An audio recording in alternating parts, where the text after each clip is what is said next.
I looked around that dinner table and realized I was completely alone in my own family. "They've been inside my house," I whispered. "Someone is trying to steal from us."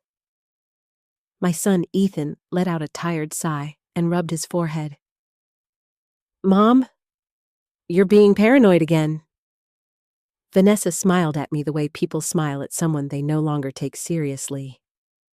"Liliana, maybe it's time to think about getting some help."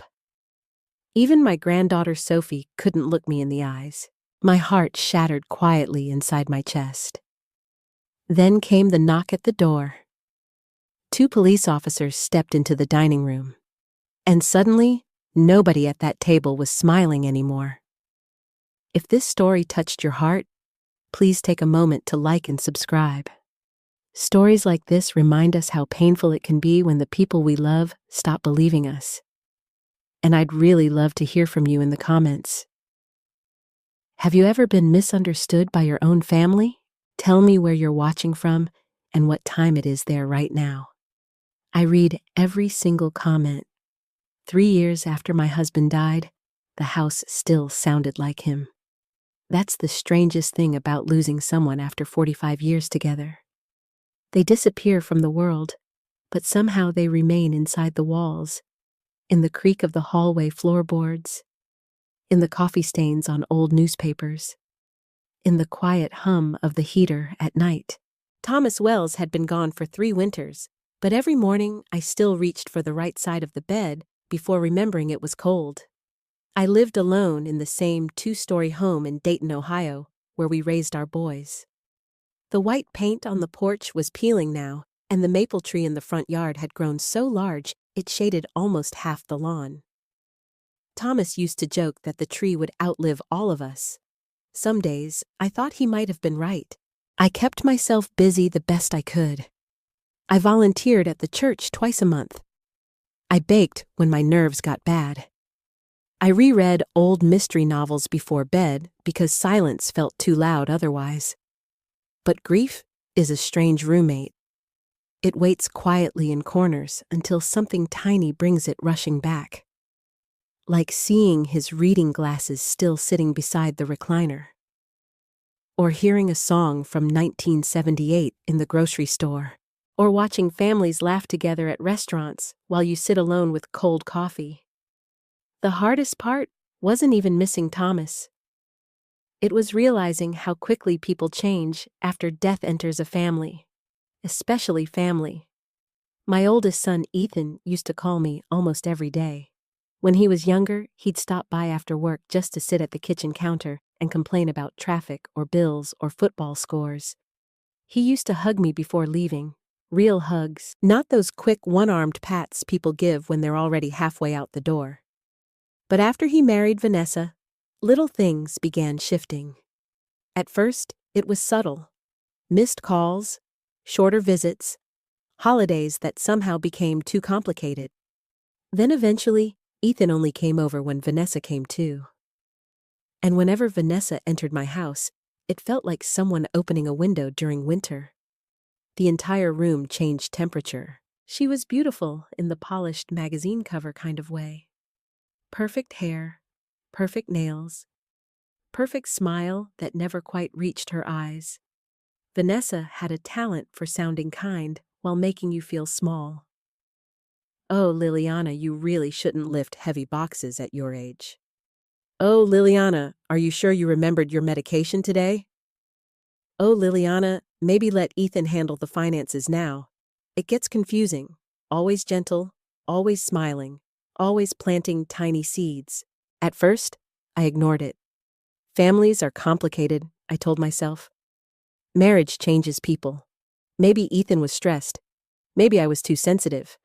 But deep down, I knew something had changed in my son. And the truth was, I missed him terribly. One rainy Thursday evening, I stood at the kitchen sink washing dishes when I noticed headlights outside. Ethan's SUV pulled into the driveway. My heart actually lifted. I dried my hands too quickly and nearly dropped the towel hurrying to the front door. "Ethan," I said, smiling, before I even opened it fully. But the smile faded when I saw Vanessa climbing out of the passenger seat behind him. "Hey, Mom," Ethan said distractedly as he stepped inside. Vanessa kissed the air near my cheek. "Liliana, your roses look tired. You should really trim them before winter." Not hello. Not how are you. Just criticism wrapped in politeness. I told myself not to react. "I made chicken soup," I said. "There's plenty." "Oh, we can't stay long," Vanessa replied immediately. Ethan wandered into the living room while scrolling through his phone. I watched him sit in Thomas's old recliner without even realizing what that chair still meant to me. That hurt more than it should have. Vanessa slowly walked around the room, her eyes moving carefully over everything. The bookshelves, the antique clock, the framed photographs. Then her attention landed on the hallway leading toward Thomas's old office. "You still keep his room exactly the same?" she asked. "It's not a room," I answered quietly. "It was his office." She tilted her head sympathetically. Sometimes holding on too tightly can prevent healing. There it was again. That tone, that soft voice people use when speaking to children or patients. Before I could respond, Ethan looked up from his phone. "Mom, Vanessa's just worried about you." I laughed softly, but there wasn't humor in it. "Funny," I said. "Nobody worried about me until your father died." The room fell silent. Ethan sighed heavily. "Can we not do this tonight? Do this." As if grief was an inconvenience, as if loneliness was something embarrassing. Vanessa stepped in smoothly before the tension could grow. "We actually wanted to talk to you about Thanksgiving." "Oh, we thought maybe this year would be easier if we hosted instead," she said carefully. "Less stress for you." I stared at her. For 38 years, Thanksgiving had happened in this house. Thomas carving turkey at the head of the table, football on television, the boys arguing over pie. That house carried memories in every wall. And suddenly, Vanessa wanted to move everything somewhere newer and prettier and easier. "I can still cook," I said. Vanessa smiled again. "Of course you can." But her eyes said something else entirely. Ethan rubbed the back of his neck. "Mom, nobody's saying you can't." But they were. Not directly. That's how it begins sometimes. Not with cruelty, with replacement. Little by little. Decision by decision. Until one day your own life no longer belongs to you. I excused myself and walked into the kitchen before either of them could see the tears gathering in my eyes. I stood there gripping the counter, breathing slowly. Then I heard Vanessa's voice drift from the living room. "She's getting more emotional lately. Quiet, controlled, clinical," Ethan answered in a lower voice. "She misses Dad." "I know," Vanessa replied, "but we should probably start thinking ahead." Thinking ahead. Something about those words chilled me instantly. I don't know why. Maybe it was instinct. Maybe it was fear. Or maybe after 67 years of life, women simply learn when danger enters a room. I walked back into the living room pretending I hadn't heard anything. Vanessa's smile returned immediately. Ethan stood up. "We should head out." At the front door, he hugged me quickly. Quickly, like a task. "I'll call you tomorrow," he said. But he didn't. After they drove away, I locked the front door and leaned against it in silence. The house felt colder than usual. I walked slowly down the hallway toward Thomas's office. The room still smelled faintly like old paper and cedarwood. His desk remained exactly where he left it. Legal pads stacked neatly, pens aligned perfectly. Thomas had always believed important things should stay organized. I sat in his chair and opened the bottom drawer carefully. Inside was the small, locked wooden box he'd asked me never to throw away. Someday, he'd told me during the final months of his illness, "You may need what's in here." At the time, I thought grief medication was making him overly dramatic. Now, I wasn't so sure. I touched the top of the box gently, and for the first time since Thomas died, I felt afraid inside my own home. The first time I noticed something was wrong, I convinced myself it was probably nothing. At my age, you learn to question your own memory before you question other people. That's what makes growing older so dangerous. You start apologizing for instincts that used to protect you. 3 days after Ethan and Vanessa visited, I woke up just before dawn to the sound of wind rattling against the kitchen windows. Ohio winters always arrived early in Dayton, carrying that sharp cold that slipped under doors and settled into your bones. I wrapped Thomas's old cardigan around myself and shuffled downstairs to make coffee. That's when I saw the back door.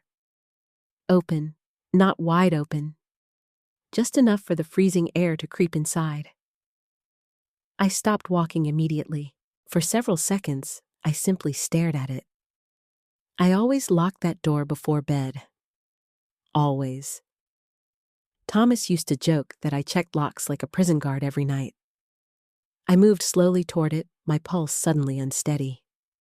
The chain was hanging loose, the deadbolt unlocked. Cold air brushed against my face as I looked outside into the gray morning darkness. Nothing moved. The backyard sat perfectly still beneath bare winter trees. But something deep in my stomach twisted painfully. I closed and locked the door quickly, then stood there gripping the handle harder than necessary. Maybe I forgot. That's what I told myself. People forget things, especially after 65, especially after loss, especially when they live alone. But even as I tried calming myself down, I knew something felt wrong. Very wrong. I carried my coffee down the hallway toward Thomas's office. The moment I stepped inside, my chest tightened. The desk chair had been moved slightly. Not much, just enough. Thomas's office was the one room in the house I kept perfectly untouched. Every pen, every file, every paperclip remained exactly where he left it, and now the chair was angled differently. I stared at it for a long time. Then I walked carefully toward the desk and opened the bottom drawer where the wooden box was hidden. Still there. Locked. Untouched. At least that's what I thought at first. Then I noticed the folders beside it. Shifted. The blue folder that always sat underneath the black ledger now rested on top instead. Someone had looked through them. I knew it. My breathing became shallow. I searched the room quickly after that. Cabinets, shelves, drawers. Nothing obvious was missing. But things had been touched, moved, disturbed. The feeling reminded me of coming home years ago after a storm and realizing someone had walked through the house wearing muddy shoes. Even after the mess was cleaned, you still felt violated. I called Ethan immediately. He answered on the 4th ring, sounding distracted. "Hey, Mom, someone was in the house," I said before he could say anything else. Silence, then a tired exhale. "What?" The back door was open. Thomas's office has been searched. "Mom." "No, Ethan, listen to me. Someone went through your father's files." Another pause. Then came that voice people use when they think you're overreacting. "You probably forgot to lock the door." "I did not forget." "Okay, but maybe you moved the folders yourself." My grip tightened around the phone. "I know what my own house looks like." "I'm not saying you don't," he replied carefully. "I'm just saying sometimes stress can make things feel bigger than they are." Stress. Such a convenient word. A polite way to dismiss someone without sounding cruel. "I'm coming over," I said firmly. "Mom, I'm at work. Then come tonight." Another pause. "Fine," he finally muttered. That evening, Ethan arrived alone. Oddly enough, I felt relieved Vanessa wasn't with him. He walked through the house quickly, checking windows and doors like someone completing a chore they didn't believe mattered. "Everything looks fine," he said. "Come look at the office." He followed me down the hallway with visible impatience. I pointed at the desk. The chair was moved. Ethan looked at it blankly. "Mom? It's a chair." The folders were touched. "You probably forgot." I did not forget. His jaw tightened slightly. "Okay. Even if somebody came in, nothing's missing. Yet." That word hung heavily between us. Ethan rubbed both hands over his face. "You've been alone too much." The sentence hurt more than I expected, because part of me feared he might be right. After Thomas died, silence had become my closest companion. Sometimes entire days passed without hearing another human voice. What if grief really was affecting me? What if loneliness had started turning into paranoia? Before I could answer, Ethan suddenly noticed the wooden box partially hidden in the drawer. "What's that?" I moved instinctively in front of it. Nothing important. His eyes narrowed slightly. "Dad's stuff." "Yes. You still haven't gone through all this? Some things don't need rushing." Ethan sighed heavily again. "Mom, you can't live inside a museum forever." Museum, that's what my marriage had become to him. A collection of old things taking up space. He left 20 minutes later after promising to check in more often. But his expression told me he wasn't worried about intruders. He was worried about me. The next afternoon, I noticed the car for the first time. A dark, gray sedan parked across the street near the corner mailbox. I didn't recognize it. At first, I ignored it, but when I looked outside an hour later, it was still there. The following morning, it returned. Same car, same spot. A man sat inside wearing sunglasses despite the cloudy weather. My stomach tightened immediately. I pretended to water the porch plants while secretly watching him. The moment he noticed me looking, he drove away.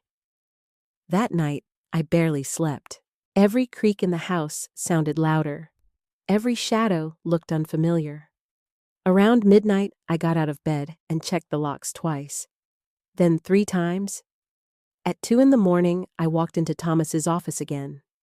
The room felt colder than usual. Moonlight stretched across the desk. I opened the wooden box carefully. Inside were legal documents, property records, bank papers, and a sealed envelope with Thomas's handwriting across the front. "For Liliana only." I touched the envelope but didn't open it. Not yet. Something about it frightened me.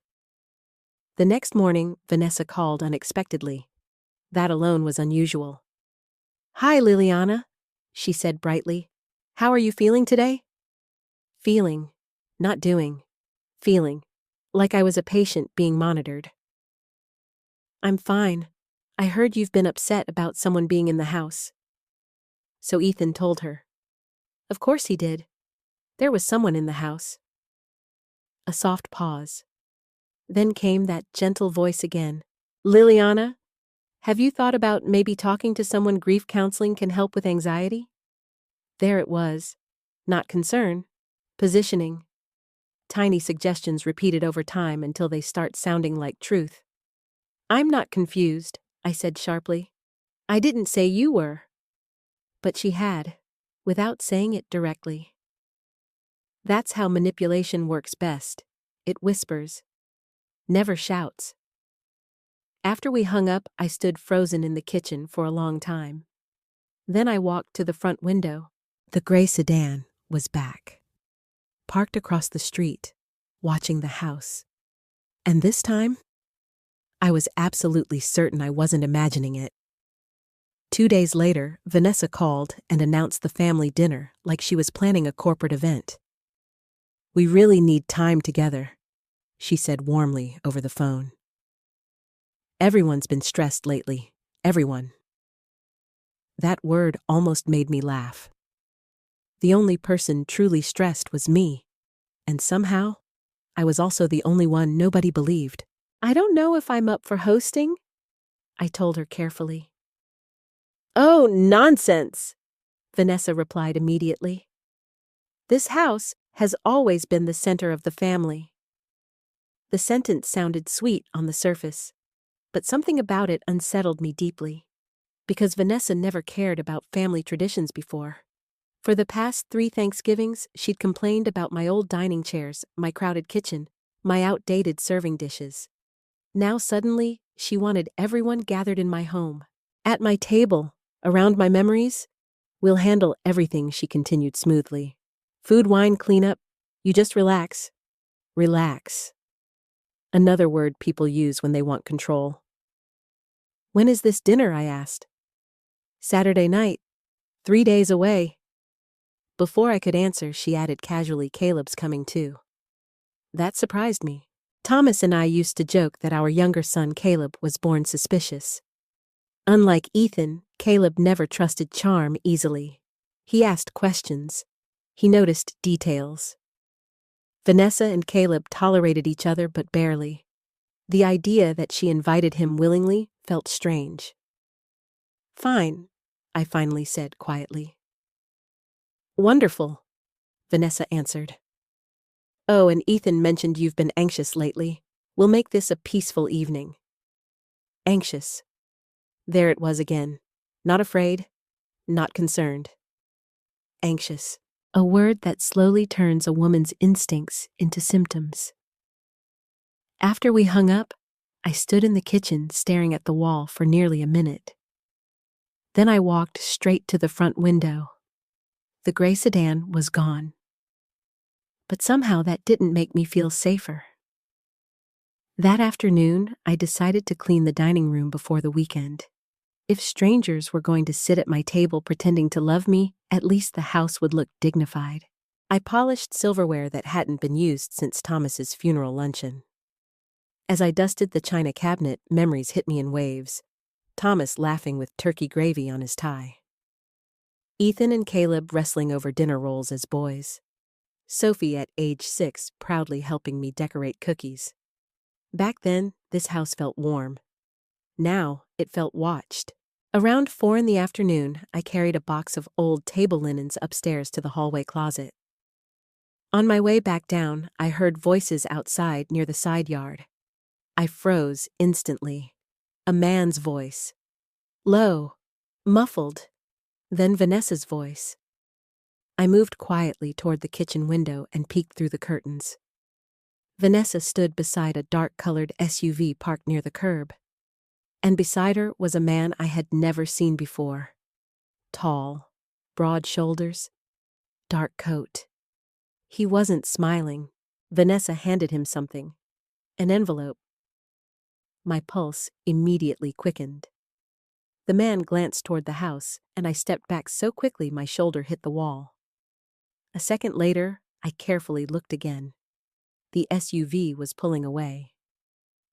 Vanessa remained standing outside, fixing her hair, like nothing unusual had happened. Then she walked toward my front door. By the time I opened it, she wore that same polished smile. "Liliana," she said brightly. "I was nearby and thought I'd stop in." I stared at her. "You didn't mention you were coming." "Oh, I know. I just wanted to check on you." Her eyes drifted briefly past me into the hallway. Scanning. Searching. I noticed immediately. "Who was the man outside?" I asked. Her expression didn't change. "What man? The man you were talking to?" A tiny pause. Barely noticeable. Then she laughed softly. "Oh, that was nobody. Just someone helping Ethan with a business issue." Business issue? Another vague answer. Another smooth deflection. She stepped inside before I invited her.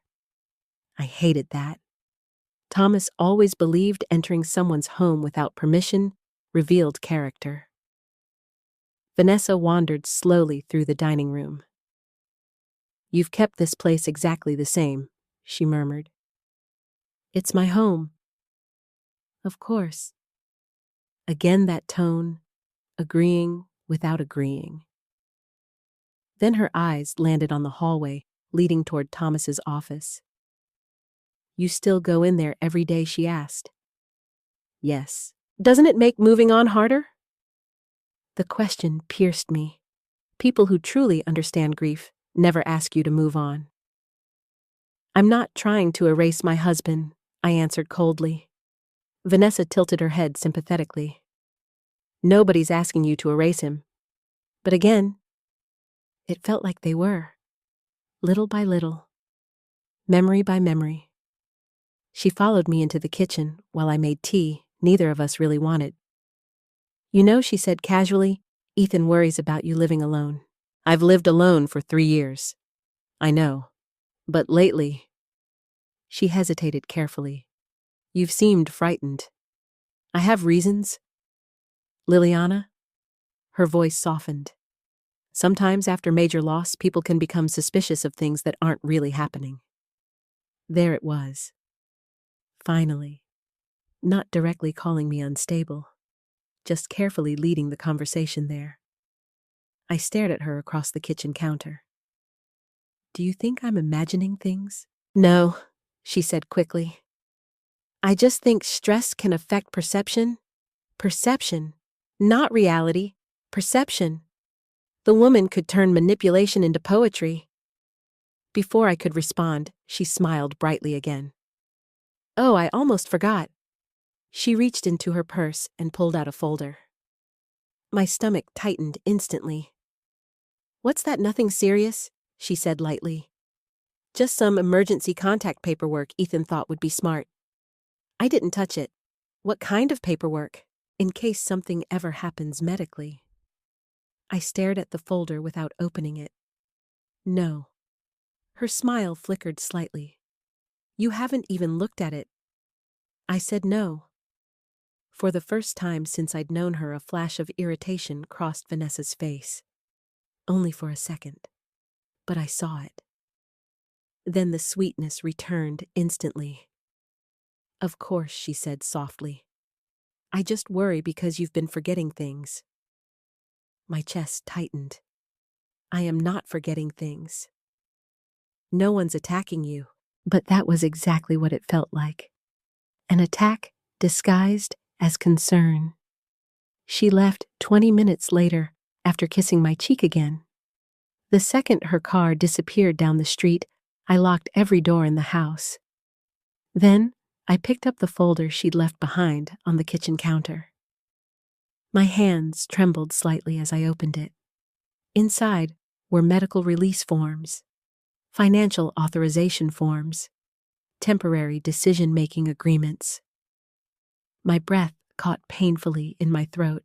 There, buried in the stack, was a phrase that made my entire body go cold. Cognitive decline concerns. I sat down slowly at the kitchen table. Suddenly, all the little comments made sense. The concern, the anxiety talk, the memory comments. They weren't random. They were building something. A narrative. I grabbed the folder tighter. Then another terrifying realization hit me. If Vanessa was already preparing paperwork, then this had started long before I noticed the open door, long before the gray sedan, long before Ethan began doubting me. Someone had been planning this carefully, and somehow, I was already behind. That night, I couldn't sleep at all. Around midnight, I walked quietly into Thomas's office again and stared at the wooden box hidden in the drawer. Then I finally noticed something I'd missed before. One of the sealed envelopes inside had been opened previously and carefully resealed. I didn't sleep at all that night. Every sound inside the house made my body tense. The refrigerator humming, branches scraping against the siding, the heater clicking on.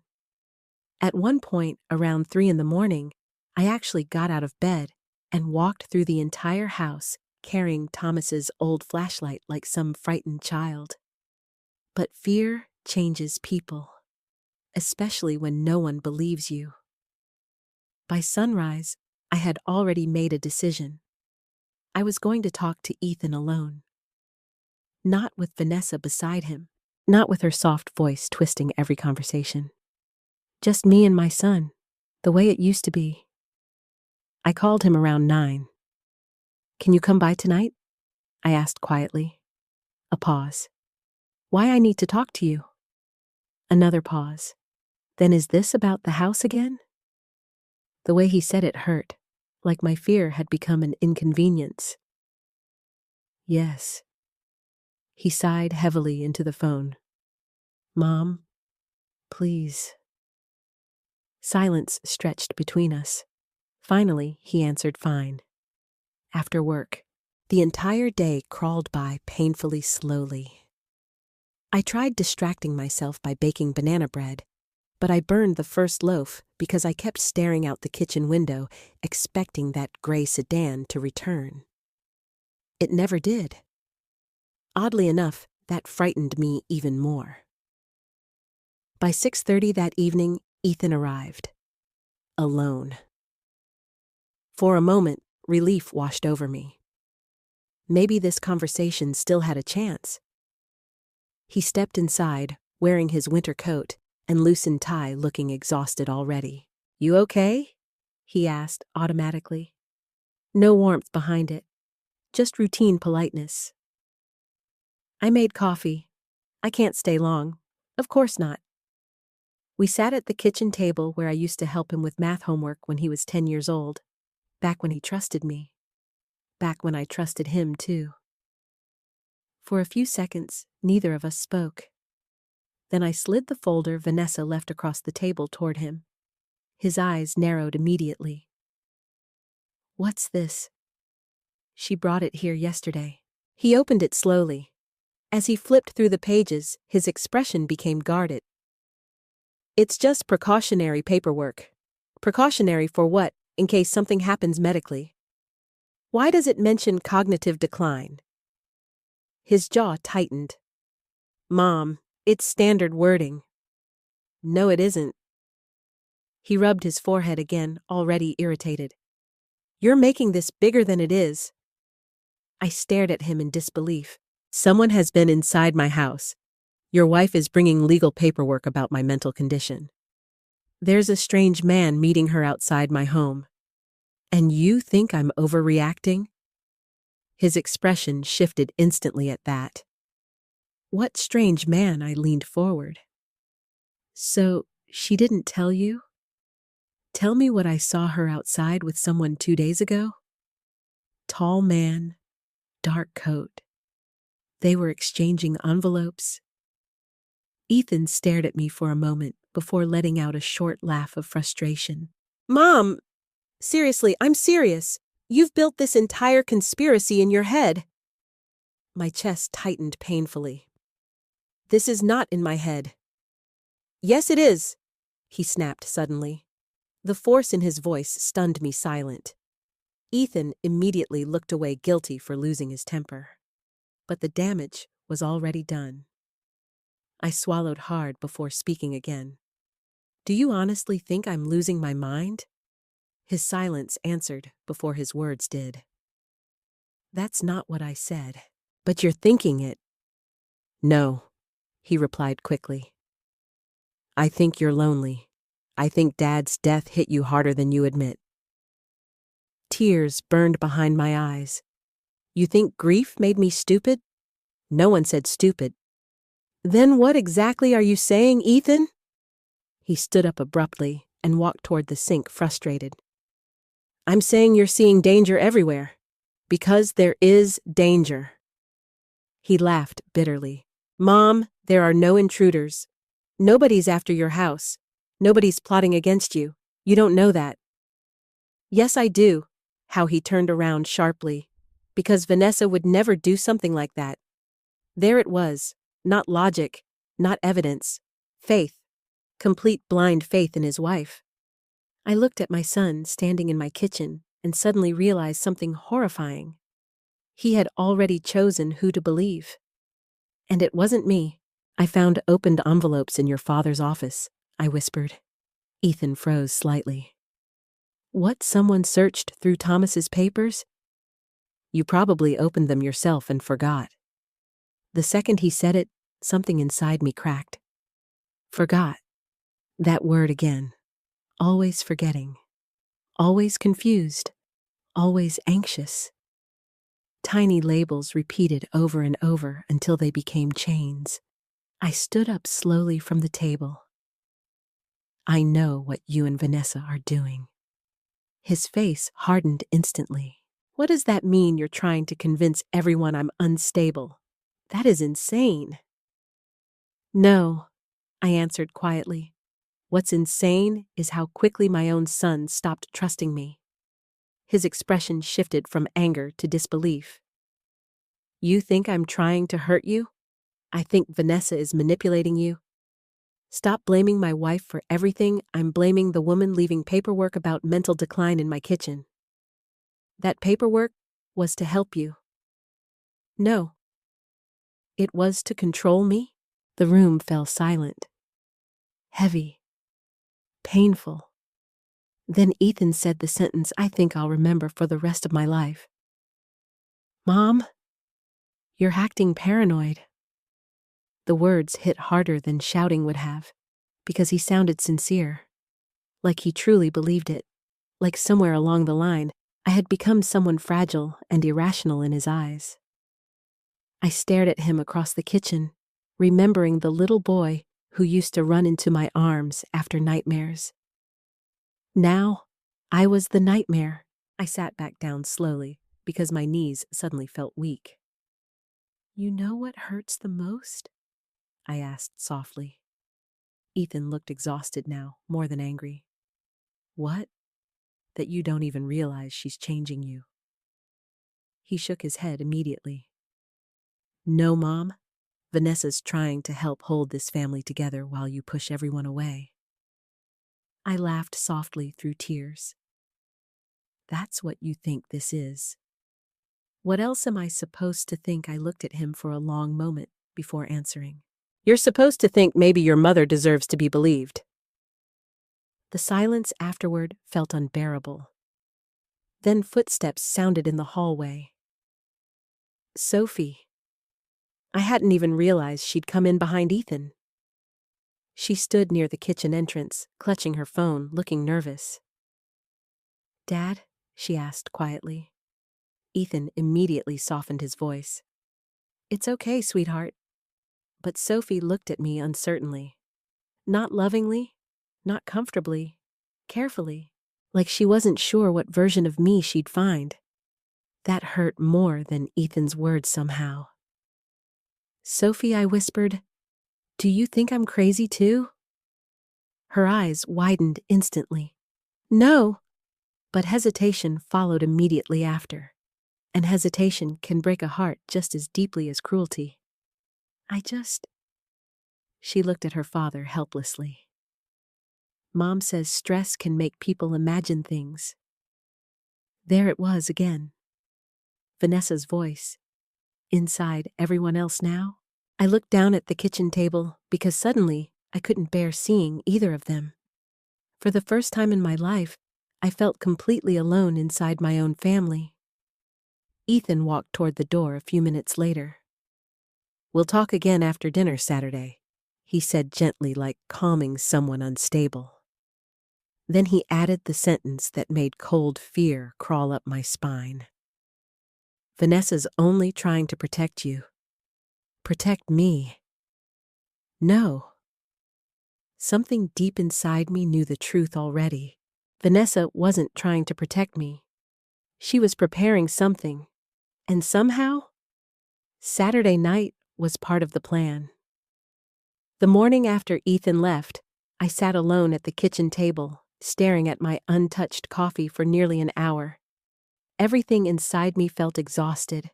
Not physically, emotionally. There's a particular kind of heartbreak that comes from realizing the people you once protected as children no longer see you as reliable. It feels like slowly disappearing while still being alive enough to notice it happening. Outside, snow flurries drifted lightly across the front yard. The maple tree branches scratched softly against the windows. The house suddenly felt enormous. Too quiet. Too empty. I kept replaying Ethan's words in my mind. "You're acting paranoid." I must have heard them 100 times by noon. Maybe that's how manipulation works best. Not by convincing you immediately, but by exhausting you until you begin questioning yourself. Around 1 in the afternoon, the doorbell rang unexpectedly. I nearly jumped. My nerves had become so frayed that even small sounds startled me now. When I opened the door, I found Martha Green standing on the porch, wrapped in a thick brown winter coat, holding a foil-covered casserole dish. Martha had lived next door for almost 25 years. She was 72, blunt as a hammer, and one of the few people left in my life who still spoke without hidden meaning. "I made too much tuna casserole," she announced. "Take some before I change my mind." Despite everything weighing on me, I smiled faintly. "Come in." The moment she stepped inside, she looked at my face carefully. "You look awful." "Well, thank you." "I mean it," she said. "You sick, no? You crying?" I hesitated too long. Martha narrowed her eyes immediately. "What did Ethan do?" That almost made me laugh. Why assume Ethan? Because children break your heart faster than strangers. She removed her gloves and followed me into the kitchen. 10 minutes later, we sat at the table drinking coffee while snow fell steadily outside. I didn't plan to tell her anything. But loneliness weakens caution. Eventually the words spilled out. The open door. The moved papers. The strange car. Vanessa's paperwork. Ethan calling me paranoid. I expected Martha to give me the same careful look everyone else had started giving me lately. Instead, she listened silently. Really listened. When I finished, she leaned back slowly in her chair. "Well," she said, "you're not crazy." My eyes burned unexpectedly. 3 simple words. You're not crazy. I didn't realize how badly I needed someone to say them until that moment. Martha sipped her coffee calmly. "Actually," she continued, "I was going to mention something yesterday." A chill crept down my spine instantly. "What?" She glanced toward the window. "I saw somebody coming out of your house Tuesday afternoon." Every muscle in my body tightened. "What?" Martha nodded firmly. "Tall guy, dark jacket." I thought maybe Ethan hired somebody for repairs until I realized the man kept looking around like he didn't want to be seen. My pulse began pounding. What did he look like? Big shoulders, dark hair, mean face. Greg. It had to be him. When was this? Maybe around 4:30? That was the exact time I'd been grocery shopping. "He used a key?" I asked quietly. "No, at least I don't think so." Martha frowned, thinking. Looked more like someone let him in. My stomach dropped. Someone let him in. Vanessa. Martha leaned closer across the table. "Liliana. What exactly is going on?" For a second I considered lying, pretending everything was fine. But I was too tired for pretending anymore. "I think someone's trying to take this house." The words sounded insane out loud, even to me. But Martha didn't laugh. Instead, she asked the question nobody else had asked. "Do you have proof?" I hesitated. Then I stood slowly and walked toward Thomas's office. Martha followed me quietly. The room suddenly felt different with another person inside it. Less haunted somehow. I opened the desk drawer and removed the folder containing the paperwork Vanessa had left. Martha adjusted her glasses while reading through the documents. Her expression darkened instantly. "Oh, hell no. What, she's building a legal record?" I stared at her. "What does that mean? It means somebody wants documentation saying you're mentally unstable?" The room spun slightly. Hearing another person say it aloud made everything terrifyingly real.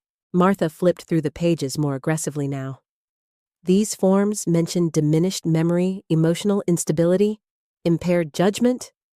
She looked up sharply. Has Vanessa been talking about your mental state around other people? Yes. Repeatedly? Yes. Martha slammed the folder shut. That woman's laying groundwork. I sat down heavily in Thomas's chair. Suddenly my fear no longer felt abstract. It had shape now. Direction, intent. Martha walked slowly around the office while thinking. Then she stopped near the filing cabinet.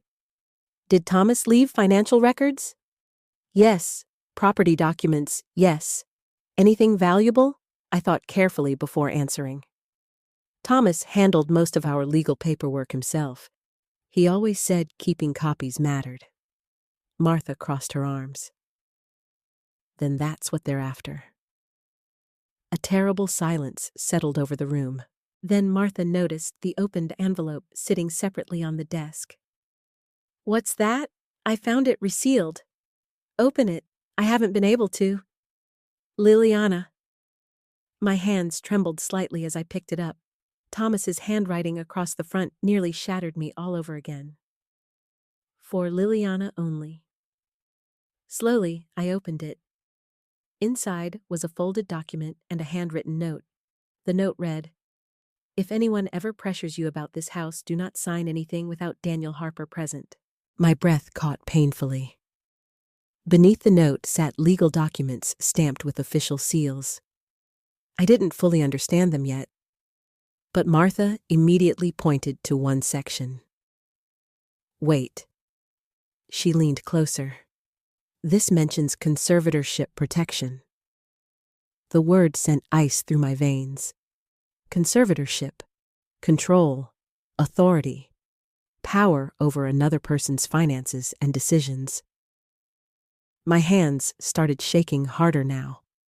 Thomas knew. Somehow before he died. Thomas knew this might happen. Martha looked genuinely alarmed now. You need a lawyer immediately. I don't even know who to trust anymore. Trust your husband, she said firmly. He clearly saw something coming. We spent the next hour carefully examining every document inside the wooden box. Property records, trust documents, legal correspondence. Then finally, buried beneath old insurance papers, I found something else. A photocopied transfer form. My signature appeared at the bottom. Except, it wasn't my signature. It was close enough to fool strangers, but not close enough to fool me. I stared at it in horror. Someone had already practiced forging my name. Martha whispered the thought I was too terrified to say aloud. This wasn't random. No, it wasn't. This had been planned carefully, slowly, quietly, piece by piece. And suddenly another horrifying realization hit me. Saturday night's family dinner wasn't just a dinner anymore. It was a deadline. I called Daniel Harper the next morning at exactly 8:15. I remember the time because my hands were shaking so badly, I almost dropped the phone while dialing. Thomas had trusted Daniel for over 30 years.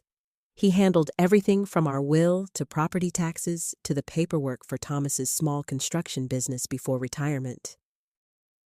If there was one person outside the family my husband trusted completely, it was him. Still, when the receptionist answered, my throat tightened unexpectedly. What if I'm wrong? I asked Martha quietly before the call connected. Martha looked at me like I'd lost my mind. Liliana, somebody forged your signature. Right, I kept forgetting that part. Fear has a strange way of making obvious truths feel uncertain. A moment later, a calm, older voice came through the receiver. Daniel Harper speaking. Daniel. It's Liliana Wells. There was immediate warmth in his tone. Liliana, how are you holding up? The kindness nearly made me cry right there in my kitchen. Not very well. A pause. Then his voice shifted slightly. What happened? I looked toward Martha before speaking. Then I told him everything. The open door, the searched office, Vanessa's paperwork. the forged signature, the strange man, the family dinner.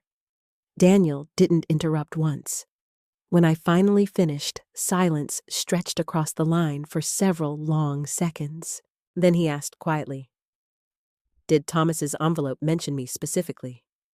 "Yes." Another pause. I was afraid of this. Cold spread through my chest instantly. "What do you mean?" Liliana Daniel said carefully. "Your husband had concerns before he passed away." I gripped the edge of the kitchen counter harder. Concerns about what about Ethan? The words hit me like ice water. "No," I whispered immediately. "Ethan would never." "I'm not saying Ethan planned anything," Daniel interrupted gently. But Thomas worried Ethan was too trusting, especially where Vanessa was concerned. Martha folded her arms tightly nearby.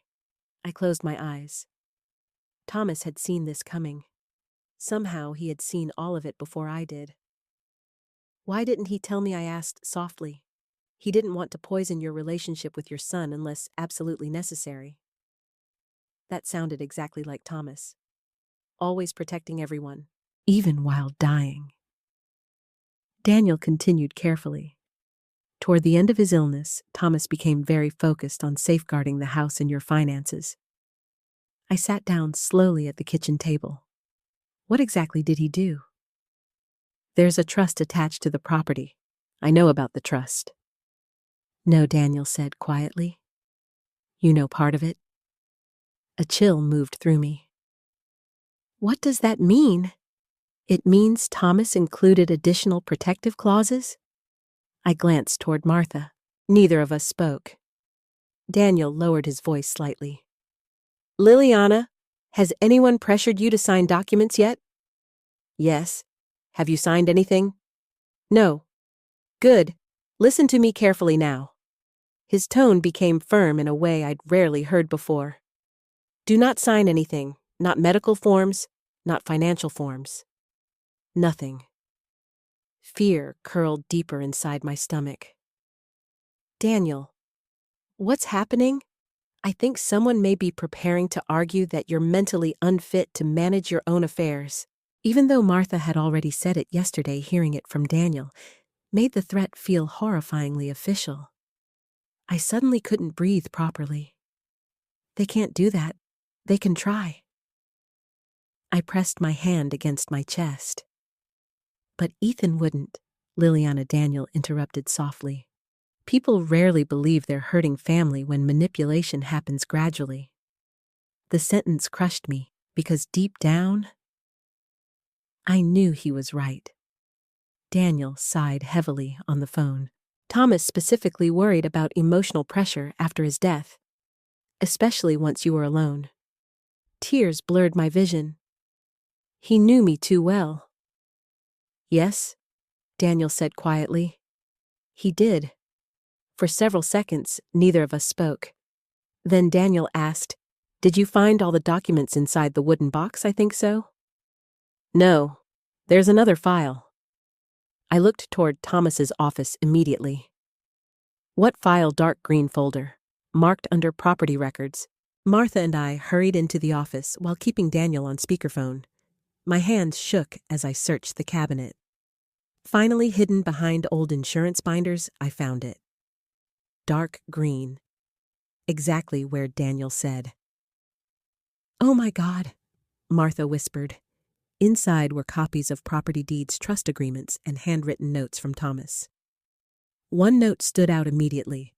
"If anyone attempts to remove Liliana's financial independence through coercion or fraudulent medical claims, all inheritance distributions connected to the family trust are suspended pending investigation."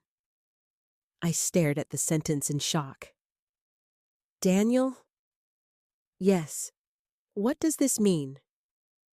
"It means Thomas built legal protections specifically against manipulation." I sat heavily in Thomas's desk chair again. My husband had known. Not imagined. Known. Suddenly, memories began replaying differently inside my mind. Vanessa insisting on helping with finances after Thomas died. Vanessa asking detailed questions about the house. Vanessa encouraging Ethan to simplify things. All those tiny moments I dismissed. Daniel's voice pulled me back. There's something else you need to know. Fear returned instantly. What the trust only remains fully protected while you're considered mentally competent. The room went silent. Martha swore quietly under her breath. Now everything made sense. Every comment, every accusation, every gentle little suggestion about confusion and memory problems. They weren't random concerns. They were building a legal case. I suddenly felt nauseous. They're trying to take the house. Yes, Daniel answered bluntly. I believe they are. The words shattered whatever denial I still had left. I lowered my face into my hands. My own family. Daniel's voice softened again. Liliana listened carefully. Ethan may not fully understand what Vanessa is doing, but he believes her. Yes, that's enough to destroy me. Silence. Painful silence. Finally, Daniel spoke again. I want you to bring all documents to my office Monday morning. There may not be a Monday morning, Martha muttered darkly. Daniel heard her. What's happening? Saturday, I explained the dinner invitation. Another long pause followed. Then Daniel said something that made every nerve in my body tighten. I don't think the dinner is social.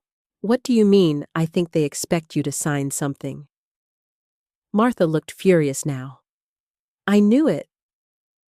Daniel continued calmly. Liliana, do not confront them yet. They already think I'm unstable. Exactly. Emotional reactions help them. I swallowed hard.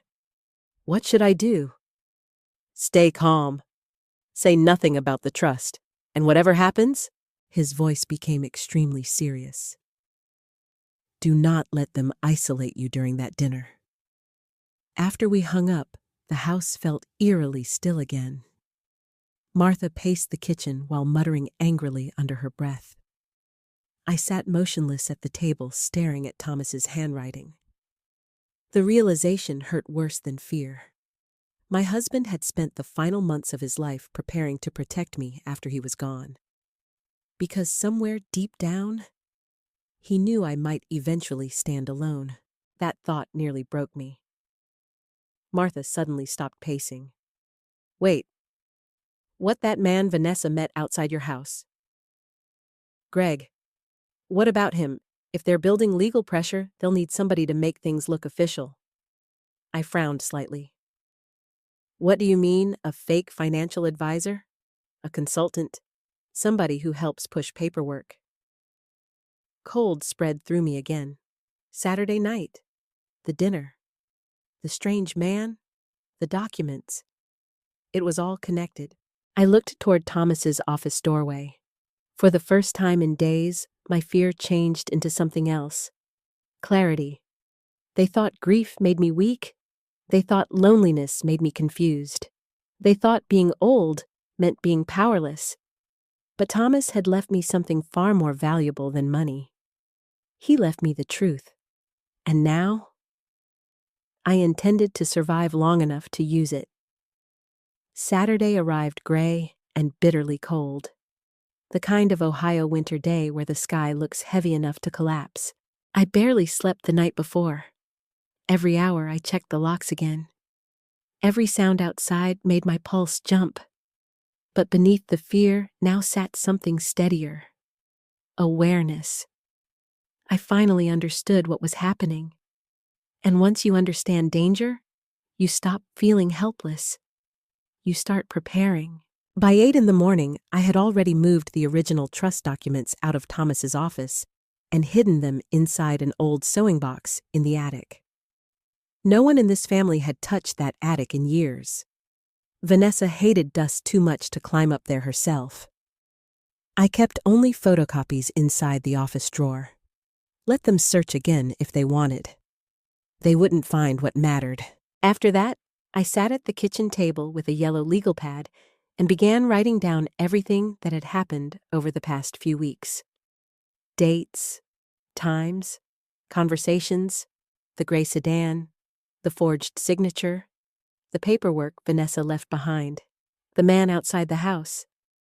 Thomas always believed written records mattered.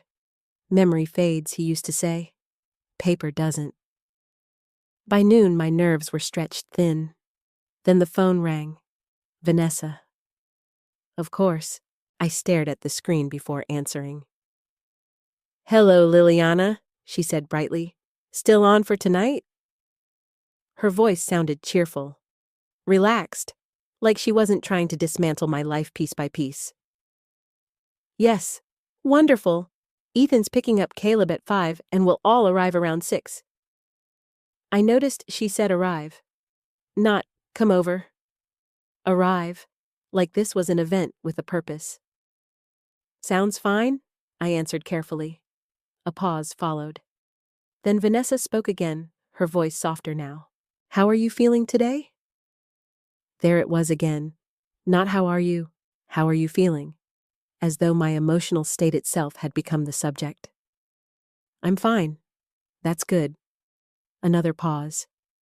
"Ethan worries about you." "No, Ethan worries about the version of me she keeps describing to him." I said nothing. Vanessa continued smoothly. "You know, tonight might actually be a good opportunity for everyone to clear the air." Clear the air, meaning pressure me, corner me, convince me. "Maybe," I said quietly. "Well," she replied sweetly, "we all just want what's best for you." The sentence chilled me more than open cruelty ever could, because manipulative people always hide behind concern. When we hung up, I immediately wrote the exact conversation onto my legal pad. Martha arrived shortly afterward carrying grocery bags and determination. "I'm not leaving you alone tonight," she announced. I blinked in surprise. "Martha!" "Nope." She marched into the kitchen like she owned it. "I already called my daughter and canceled dinner." "You don't need to do that." "Yes, I do." She placed a carton of eggs onto the counter harder than necessary. "That woman's planning something." I lowered my voice instinctively. "What if we're wrong?" Martha turned sharply toward me. Liliana listened carefully. Her expression softened slightly. Normal people do not secretly prepare mental competency paperwork behind someone's back. I knew she was right, but part of me still clung desperately to denial. Because accepting the truth meant accepting something unbearable. My son had chosen the wrong side. Around 4 in the afternoon, Caleb arrived unexpectedly, alone. That alone felt unusual. He knocked twice before stepping inside, carrying a 6-pack of soda under one arm. Unlike Ethan, Caleb still hugged me properly. Real warmth. Real concern. "You okay?" he asked immediately after pulling back. The question nearly broke me. "I'm managing." Caleb studied my face carefully. "You look stressed." Before I could answer, Martha snorted loudly from the kitchen. "She has reasons." Caleb looked between us both. "What's going on?" I hesitated. Part of me wanted to protect him from all of it. Another part of me was simply too tired to keep carrying the fear alone. So I told him, not everything, not the trust, not Daniel, but enough. The break-in, the paperwork, the strange man. Caleb listened quietly with his arms folded. Unlike Ethan, he didn't interrupt immediately. When I finished, he frowned deeply. "That paperwork thing sounds weird." Relief washed through me instantly. Finally, someone else saw it. "I knew it," Martha muttered. Caleb rubbed his jaw thoughtfully. "Vanessa's been acting strange lately." I looked up sharply. "What do you mean?" "She keeps pushing Ethan about future planning." He made quotation marks with his fingers. "Financial stuff, medical stuff, estate stuff." My stomach tightened. "Did Ethan agree with her?" Caleb hesitated. That's the problem. I honestly don't think Ethan realizes how far she's taking it. The sentence hurt badly because it sounded true. Ethan wasn't cruel by nature. Weak maybe, blind maybe, but not cruel. That somehow made everything sadder. Caleb leaned against the kitchen counter.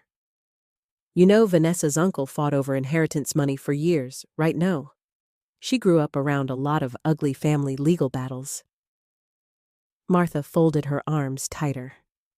That explains plenty. Caleb looked uneasy now. I'm not saying she's trying to steal your house. But I asked quietly, but she definitely cares about money more than Ethan notices. The room fell silent again. Then Caleb asked carefully, Who's the guy you saw with her? I don't know. Ethan mentioned a financial advisor lately. I immediately remembered Martha's theory. Yes. Caleb's expression darkened. That's interesting. Why? Because Ethan told me some financial consultant might stop by dinner tonight. Ice spread slowly through my chest. There it was. The setup. Official-looking strangers. Paperwork. Family pressure. All at my dining room table. Caleb must have seen the fear on my face because his tone softened immediately. Hey. He stepped closer. You don't have to sign anything tonight. I know. You sure? I looked at him carefully. Do you think they'd really push that far? Caleb hesitated too long. And that hesitation answered everything. By 5:30, twilight had already darkened the neighborhood outside. Snow flurries drifted across the windows while Martha helped me prepare the dining room. The table looked beautiful. Candles, polished silverware, Thomas's favorite navy tablecloth. It hurt knowing what this dinner truly was beneath the surface. Not family. Strategy. At exactly 6 o'clock, headlights appeared outside. My body instantly tensed. Ethan's SUV pulled into the driveway first. Another unfamiliar dark vehicle followed behind it. I froze. Greg. Martha quietly squeezed my arm.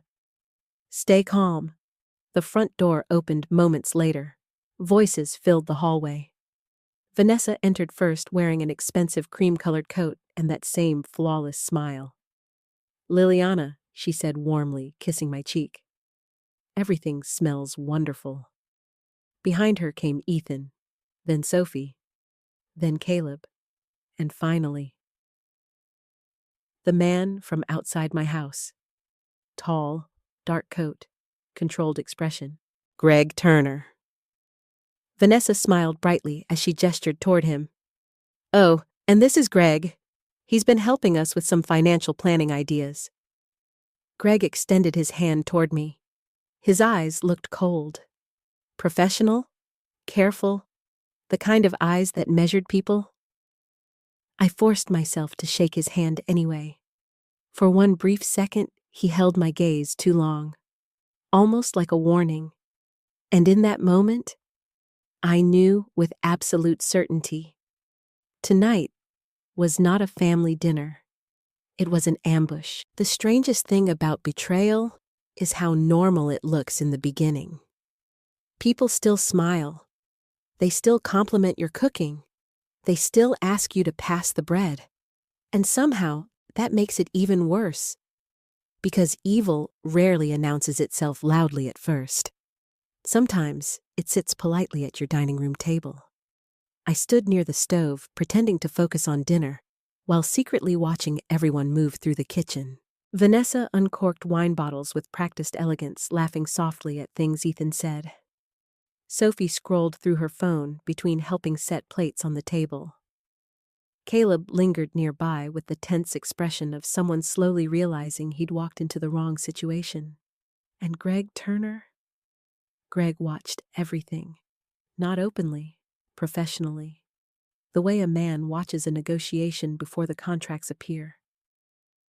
Every instinct inside me screamed that he did not belong in my house. Yet there, He stood beside my china cabinet, smiling politely at family photographs. "That your husband?" he asked, pointing toward a framed picture of Thomas. "Yes."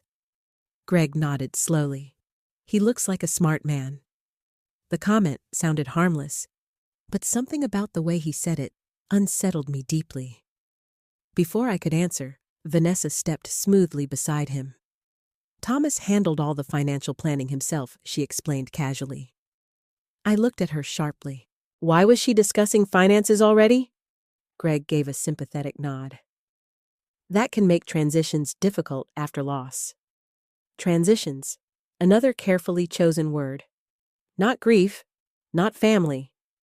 Transitions, as though my husband's death were simply a business adjustment. I forced a tight smile and carried the casserole dish toward the dining room before my temper slipped. The dining table looked beautiful under candlelight. Beautiful enough to fool strangers into thinking this was a loving family gathering. But tension sat beneath every plate. I could feel it. Dinner began quietly enough. For a while, everyone performed normalcy. Sophie talked about school. Caleb mentioned work. Ethan complained about traffic. Vanessa laughed at exactly the right moments. And Greg mostly listened. Watching, always watching. I barely touched my food. Every time I looked at the center of the table, I imagined paperwork appearing there beside the mashed potatoes. Finally, Vanessa leaned back in her chair with a soft sigh. "This feels nice," she said warmly. "We haven't had a peaceful family dinner in a while." Peaceful. The word almost made me choke. Caleb glanced briefly toward me, but stayed silent. Vanessa turned toward Sophie. "Sweetheart, tell Grandma what happened at school this week." Sophie smiled faintly. "I made honor roll again." "That's wonderful," I said honestly. For a brief moment, the tension faded. Then Vanessa smiled at Sophie and added casually, "You know your grandma used to help your dad with homework every night. Her memory was incredible back then." Back then. The sentence landed exactly how she intended. Subtle, gentle, cruel. I saw Caleb's eyes narrow immediately. Even Ethan shifted uncomfortably. I set down my fork carefully. My memory still works just fine. Vanessa smiled quickly. "Of course it does." But Greg was watching me now with professional interest, evaluating, studying, like I was part of a report already forming inside his head. A few minutes later, Ethan cleared his throat awkwardly. "So, Greg's actually been helping us think through some future planning ideas." There it was. Finally. The real dinner had begun. I stayed silent. Greg folded his hands calmly on the table. "Nothing complicated," he said smoothly. "Mostly helping families organize long-term financial stability." "I don't need help with my finances," I replied immediately. Vanessa jumped in quickly. "Nobody's saying you do. But that's why he's here." Silence spread across the table. Sophie looked confused now. Caleb leaned back slowly in his chair. Greg maintained that same calm, professional smile. "Actually," he said gently, "these conversations are healthiest before emergencies happen." Emergencies. Another strategic word. Everything tonight revolved around planting fear. Fear of aging, fear of confusion, fear of losing control, then offering themselves as the solution. I looked directly at Ethan. "Did you invite him here to discuss me?" Ethan looked uncomfortable instantly. "No, Mom, not like that." Then how Vanessa reached for her wine glass carefully. "We're just trying to make sure you're protected." "There's that word again," I said quietly. Vanessa blinked. "What word, protected?" My voice sharpened slightly now.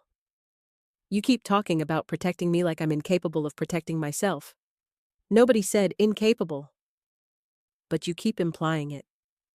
Greg jumped in smoothly before Vanessa could answer. Mrs. Wells' families often struggle discussing aging honestly. I turned toward him immediately. You don't know my family? His expression remained perfectly calm. No, ma'am, but I do understand financial vulnerability among seniors. Seniors, not people, not widows, not mothers. Seniors, a category, a risk profile, a business opportunity. Something cold hardened inside me then. I realized Greg wasn't just helping Vanessa. This man had done this before. Many times.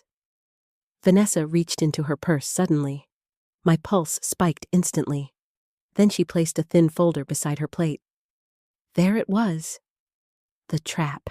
We thought maybe tonight we could review a few documents together, she said carefully. Caleb immediately sat forward. What kind of documents? Nothing major, Vanessa answered too quickly. Just temporary financial safeguards. I stared at the folder without blinking. Ethan rubbed the back of his neck nervously. Mom, nobody's forcing anything? No, not forcing. Manipulating. Cornering. Overwhelming. That was smarter. I looked around the table slowly. At my son. At my granddaughter. At strangers discussing my future inside the home Thomas built. And suddenly, grief hit me harder than it had at the funeral. Because this wasn't just about property anymore. It was about erasure. They were slowly replacing me while I was still alive enough to watch it happen. Vanessa opened the folder carefully. These are just preliminary agreements in case you ever need help managing certain responsibilities. I laughed softly. The sound startled even me. Interesting, I whispered. What? Vanessa asked carefully. You all talk about my future like I'm already gone. Nobody's saying that, aren't you? The room went still again. Even Sophie looked uncomfortable now. Greg leaned slightly forward. Mrs. Wells' planning ahead prevents conflict later. I met his eyes directly, and entering someone's home illegally helps planning too. Everything froze. Vanessa's face changed first, just slightly, but enough. Greg's expression remained calm a little too long before answering. I'm sorry you heard me. Ethan looked stunned. Mom, what are you talking about? I pointed toward Greg without breaking eye contact. That man was inside my house earlier this week. Vanessa immediately laughed softly. Liliana, no. My voice cut sharply across the room now. He was here. Ethan looked between us all helplessly. Mom, Greg's never been here before tonight. Yes, he has. You're confused. That word again. Confused. Greg finally spoke again in a measured tone. I think perhaps there's been a misunderstanding. No, I said quietly. There hasn't. Vanessa reached carefully toward Ethan's arm. See what I meant? She whispered softly. Not softly enough. I heard it. And suddenly, I understood something horrifying. Tonight wasn't only about signatures. It was also about witnesses, about creating a scene, about making me sound irrational in front of other people, documenting instability. Caleb seemed to realize it too because his expression darkened immediately. Vanessa, he said slowly, what exactly is this dinner? Her smile flickered for the first time all evening. A family conversation. No, I answered quietly. I looked directly at Ethan then. My son. The boy I once held through fevers and nightmares. The child I protected with my whole life. And I asked the question breaking apart inside my chest. Did you really bring strangers into my home to decide whether I can still control my own life? Ethan opened his mouth, but before he could answer, the doorbell rang. And every single person at that table froze. Nobody moved after the doorbell rang.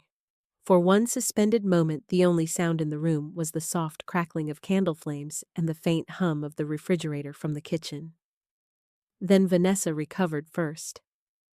I'll get it, she said quickly. No, I answered immediately. My voice came out sharper than I intended. Vanessa paused. Something flashed briefly across her face. Not fear exactly, alarm? That tiny expression alone told me more than words could have. I slowly pushed back my chair and stood up. I'll answer my own door. Ethan rubbed both hands over his face again, exhausted and frustrated. Mom, nobody's attacking you. I looked at him sadly. That's the problem, Ethan. He frowned. You don't even see it happening. Without waiting for a response, I walked toward the front hallway. Every nerve in my body felt stretched painfully tight. Part of me thought maybe it was Daniel. Maybe Martha had called someone. Maybe when I opened the door, nobody stood there. Only cold wind and falling snow. I stared at the empty porch in confusion. Then I looked down. A plain, white envelope rested near the welcome mat. My pulse quickened instantly. I bent down slowly and picked it up. No name, no address, just a sealed envelope. From the dining room behind me, I felt everyone watching. I closed the door carefully before turning around. What is it? Ethan asked. I don't know.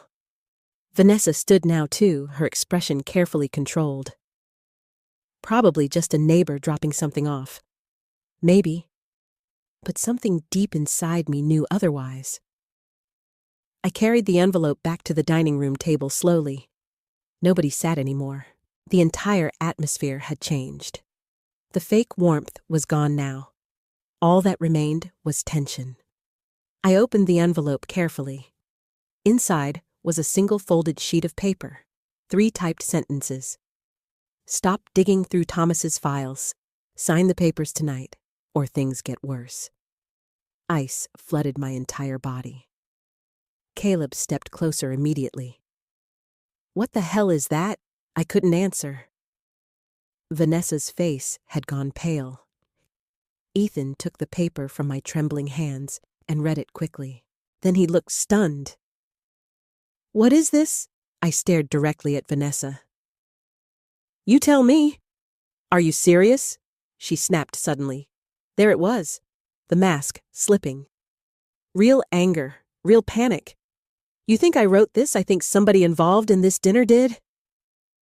Greg finally stepped forward again, with that same maddening, calm expression. Mrs. Wells, this is exactly why emotional assumptions become dangerous. I turned toward him sharply. Dangerous. Yes.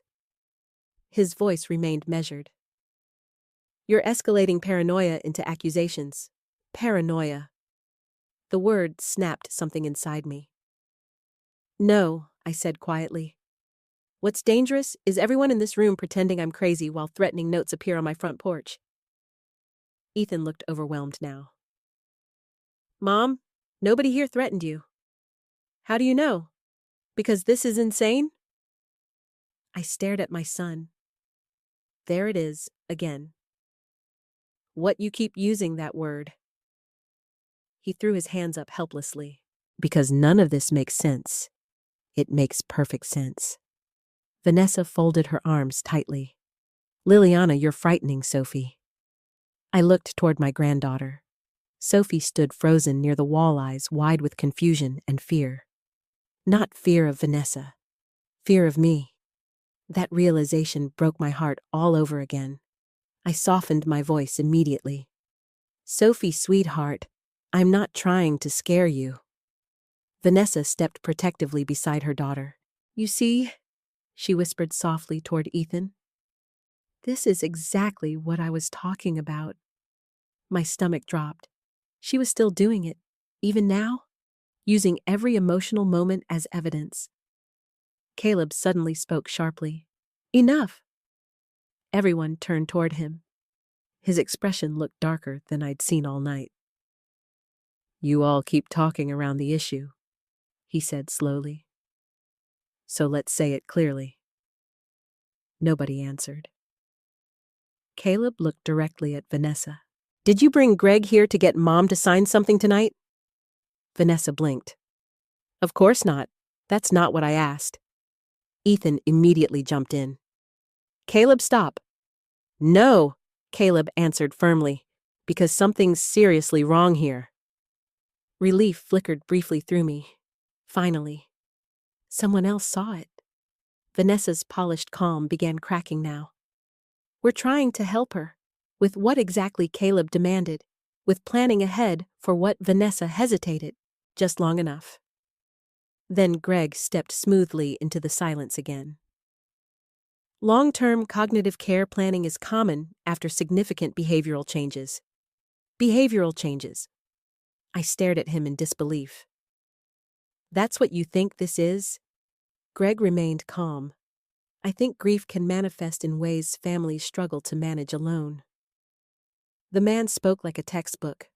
Cold, clinical, detached. And suddenly I realized something terrifying. He wasn't improvising. This was rehearsed. Maybe not specifically me, but women like me, widows, elderly homeowners, lonely people, people easy to isolate.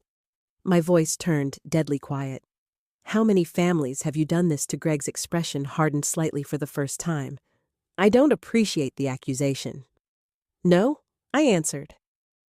"I don't think you appreciate being recognized." Ethan looked horrified now. "Mom, stop." "No." I looked directly at my son. "You brought a stranger into this house to evaluate me like I'm already incapable of running my own life. That's not what this is." "Then what is it?" Silence. Long silence. Because nobody wanted to say the truth aloud. Finally, Vanessa spoke carefully. "We're worried about your judgment." There it was, finally honest. The words hit harder than yelling ever could. I nodded slowly, because I noticed the forged documents. Ethan's eyes widened. Forged what Vanessa froze. Greg looked sharply toward her. I realized instantly, Ethan truly didn't know. At least not everything. "Mom, what are you talking about?" Ethan asked again. I walked quickly toward Thomas's office before anyone could stop me. My hands shook violently as I grabbed the photocopied transfer paper from the desk drawer. Then I returned and threw it onto the dining table. That. Ethan picked it up slowly. The moment he saw the signature, confusion spread across his face. "What is this? A forged property transfer form? That's ridiculous," Vanessa snapped immediately. "Is it?" I shot back. Ethan stared at the paper longer now. Then slowly, his expression changed. Not fully, but enough. Enough uncertainty. Enough doubt. And Vanessa saw it too. Her panic deepened instantly. Greg stepped closer toward Ethan. "These misunderstandings happen often during periods of emotional instability." "Stop talking," Caleb interrupted coldly. Greg blinked. "You don't get to walk into this house and diagnose my mother?" Caleb continued. The room exploded into overlapping voices after that. Vanessa insisting I was confused. Caleb accusing Greg of manipulation. Ethan trying desperately to calm everyone down. Sophie crying quietly near the wall. And through all of it, I suddenly remembered something Thomas once told me years ago. When people panic after the truth appears, he said, watch who tries hardest to control the conversation. Vanessa was unraveling now. Fast. "Liliana needs help," she said sharply. "Everyone can see this." "No," I answered quietly. Everyone stopped talking. I looked directly at Ethan, and for the first time all evening, my voice didn't shake. "You want the truth?" He stared at me silently.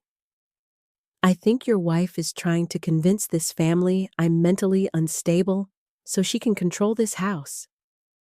The silence afterward felt enormous. Ethan looked stunned. Vanessa looked furious. Greg looked calculating. And Sophie? Sophie looked terrified. Then Vanessa whispered the sentence that finally shattered whatever remained of this family dinner.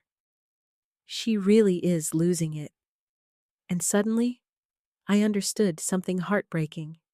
They weren't trying to convince me anymore. They were trying to convince everyone else. Nobody spoke for several seconds after Vanessa said it. She really is losing it. The sentence hung in the dining room like smoke after a fire. I looked at my daughter-in-law standing beside the table in my home, and suddenly I saw her clearly for the first time.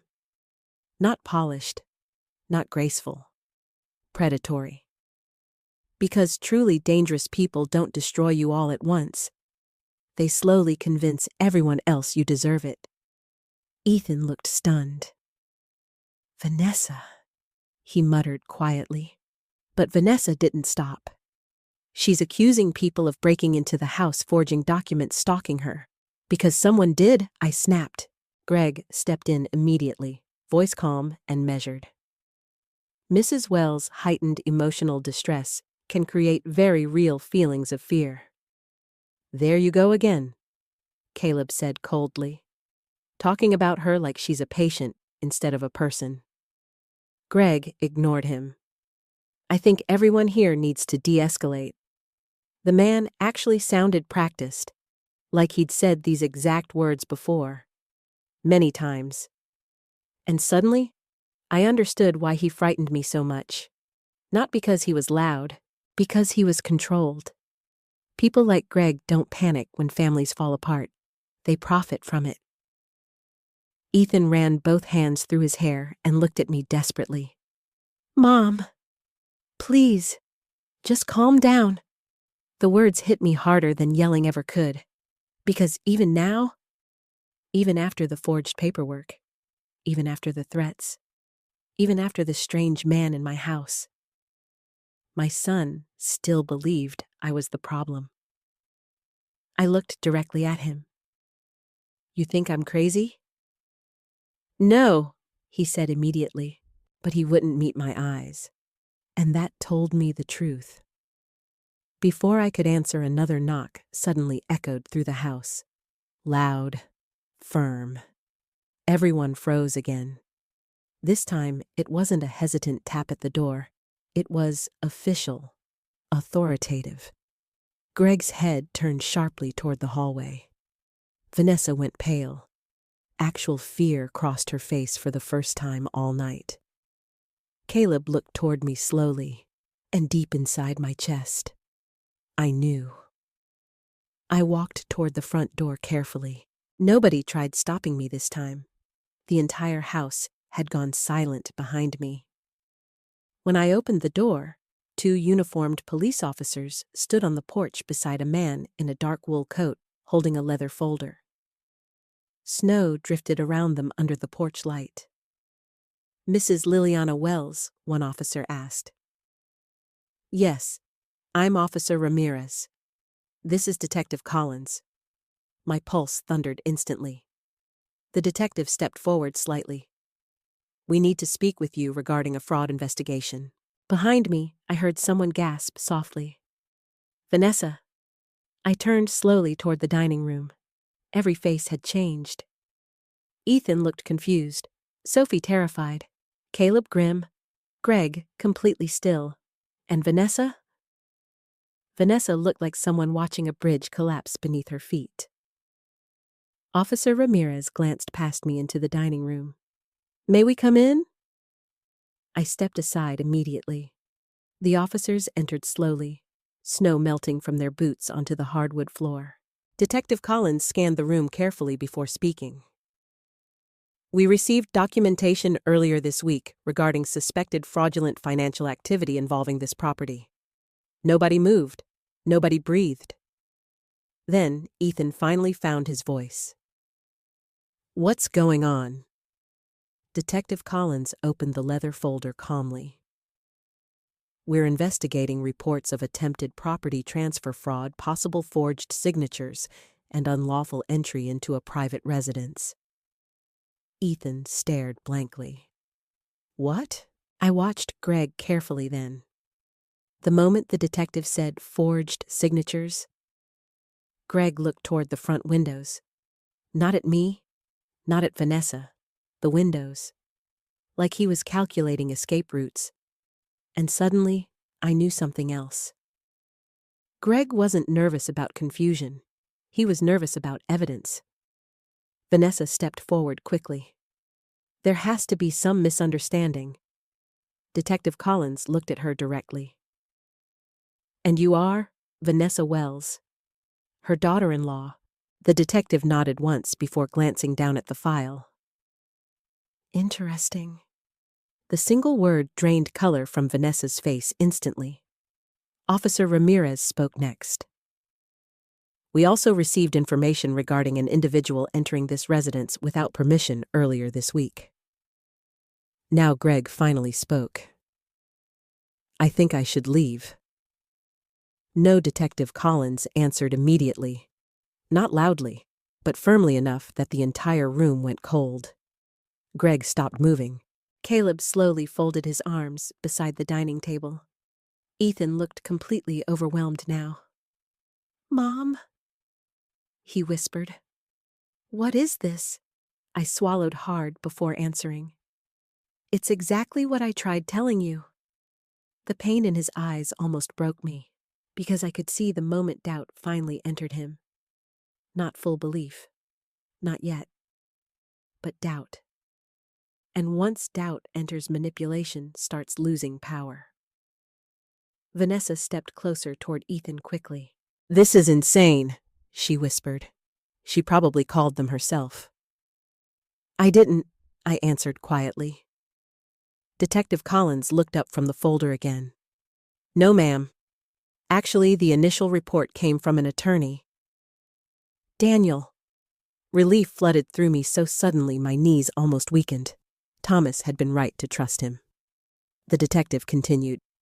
Mr. Daniel Harper submitted copies of concerning financial documents 2 days ago. Vanessa's composure cracked visibly. Greg remained silent now. Too silent. Officer Ramirez looked toward him. Greg Turner. Greg hesitated before answering. Yes, we'd like to ask you a few questions regarding your professional involvement with the Wells family. I'm just a consultant.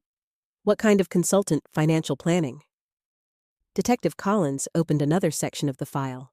That's interesting because according to state records, your financial advisory license expired 4 years ago.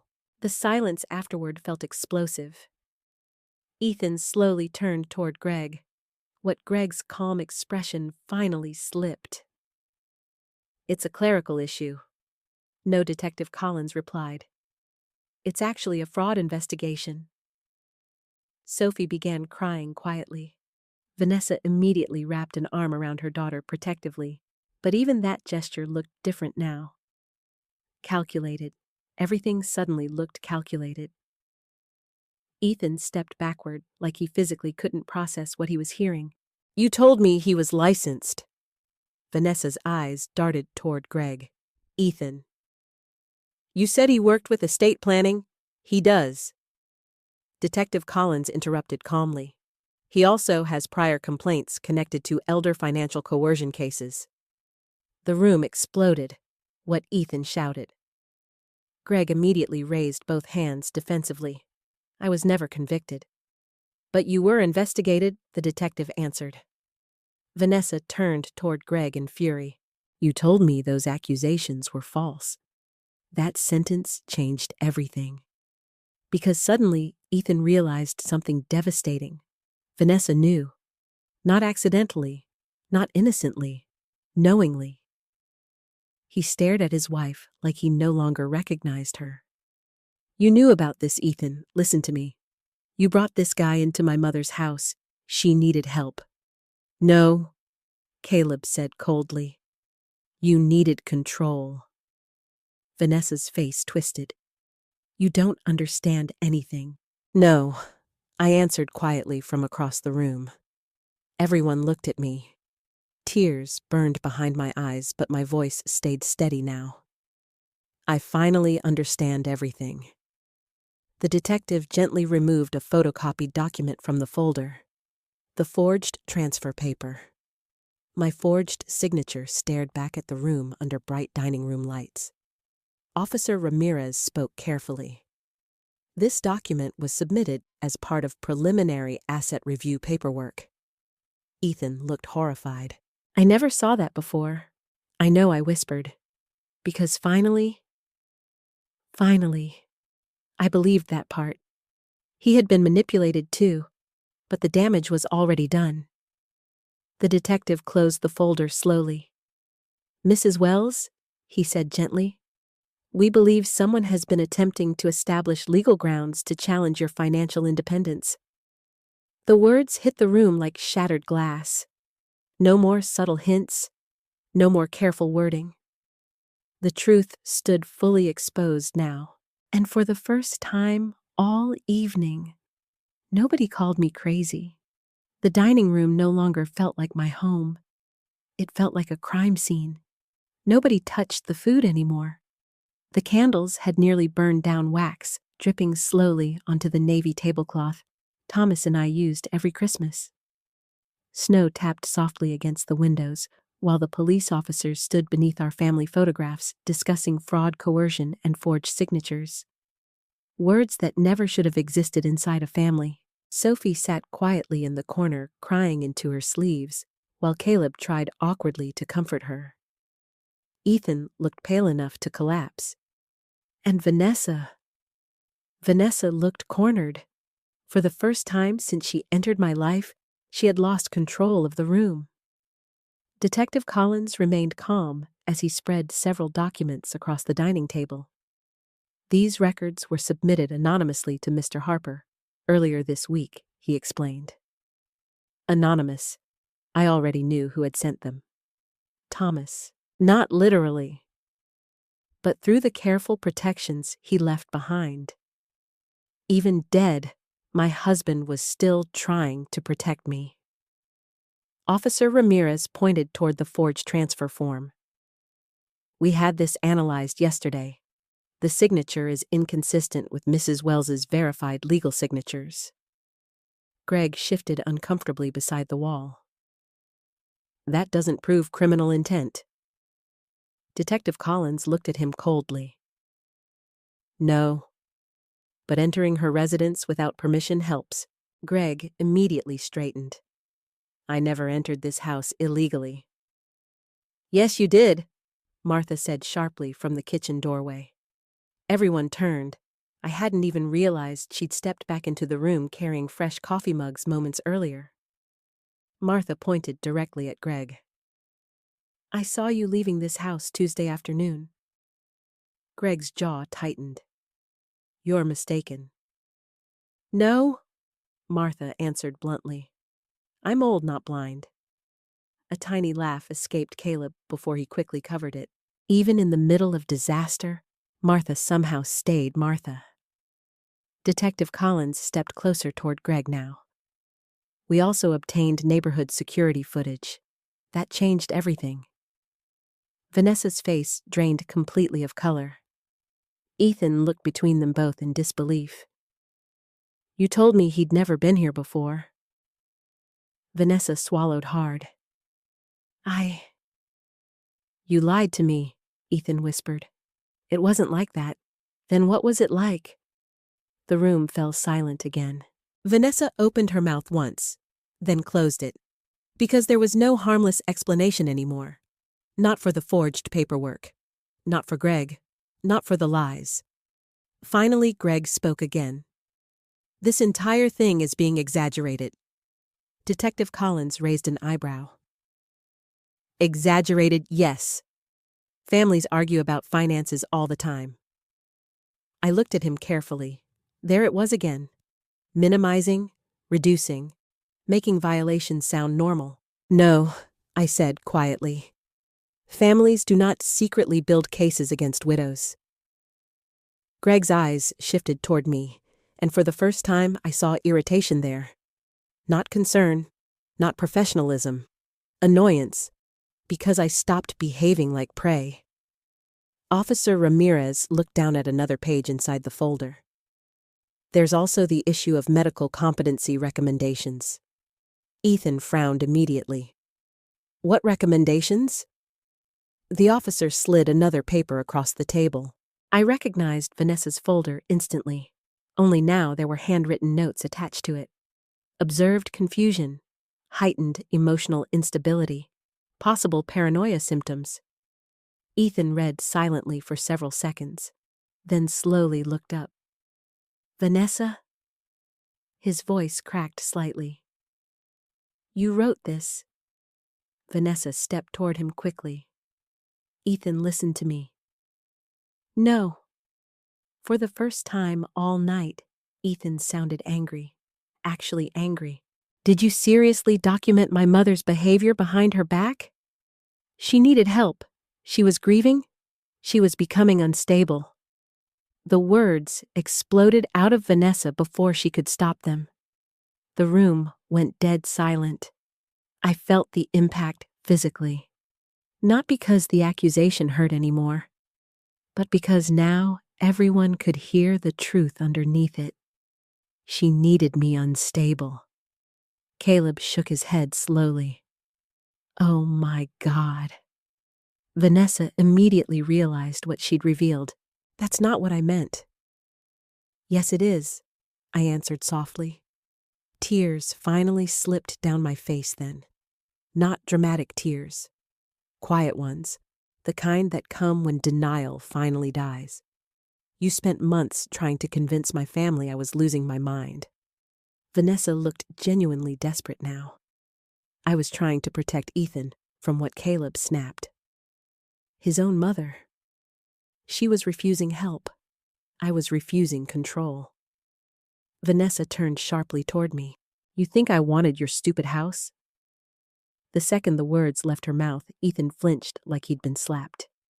Because there it was. The real emotion. Not concern. Not compassion. Resentment. Years of resentment finally escaping. Greg quietly muttered Vanessa. But it was too late. She looked around the room wildly now. "You all act like I'm evil, but nobody here understands how hard it's been." Ethan stared at her in disbelief. "Hard." "Yes," she shouted. Everything became about her after Thomas died. The house, the money, the guilt, the constant emotional drama. Sophie looked stunned. "Mom?" Vanessa's breathing had become uneven now. She wouldn't move on. Ethan spent every holiday trapped between us. Every conversation became about grief or memories or protecting this house, like it was some sacred shrine. I closed my eyes briefly. There it was, the truth beneath everything. She hated my grief because it reminded Ethan where he came from. She hated Thomas because his memory still mattered. And she hated the house because it represented a life she could never fully control. Detective Collins watched her carefully. "Mrs. Wells," he said calmly, "did you or did you not arrange meetings with Mr. Turner regarding conservatorship discussions involving Liliana Wells?" Vanessa froze. Ethan turned toward her slowly. "Conservatorship." She said nothing. The silence answered for her. My son looked physically sick. "You were trying to put my mother under conservatorship. It wasn't supposed to be permanent," Vanessa cried. The room erupted again. Sophie burst into tears. Caleb swore loudly. Officer Ramirez stepped forward immediately. "Ma'am, calm down." But Ethan looked destroyed now. Not angry, broken. Because suddenly he understood something horrifying. Every time he defended Vanessa, every time he dismissed me, every time he questioned my memory, he had unknowingly helped her. He turned toward me slowly, and the pain in his eyes nearly shattered me. "Mom." Just that one word, full of guilt, full of shame, full of realization. I should have felt victorious. Instead, I only felt tired. Greg suddenly moved toward the hallway. Detective Collins blocked him immediately. "Where are you going? I'd like my attorney." "You'll have an opportunity for that." Officer Ramirez stepped beside him calmly. "We also need to discuss previous complaints connected to your financial consulting activities." Greg's face darkened instantly. Vanessa looked horrified. You said those cases were closed. They were. Not all of them, Detective Collins corrected. That sentence changed the atmosphere completely. Because now Ethan understood something even worse. This wasn't just manipulation. Vanessa had involved a man already investigated before, knowingly. The trust inside him finally collapsed. He looked at his wife like he didn't recognize her anymore. And honestly, neither did I. For years, I blamed myself for the growing distance in my family. I thought grief made me difficult. Loneliness made me sensitive. Age made me fearful. But standing there in my dining room, watching the truth finally surface, I realized something painful.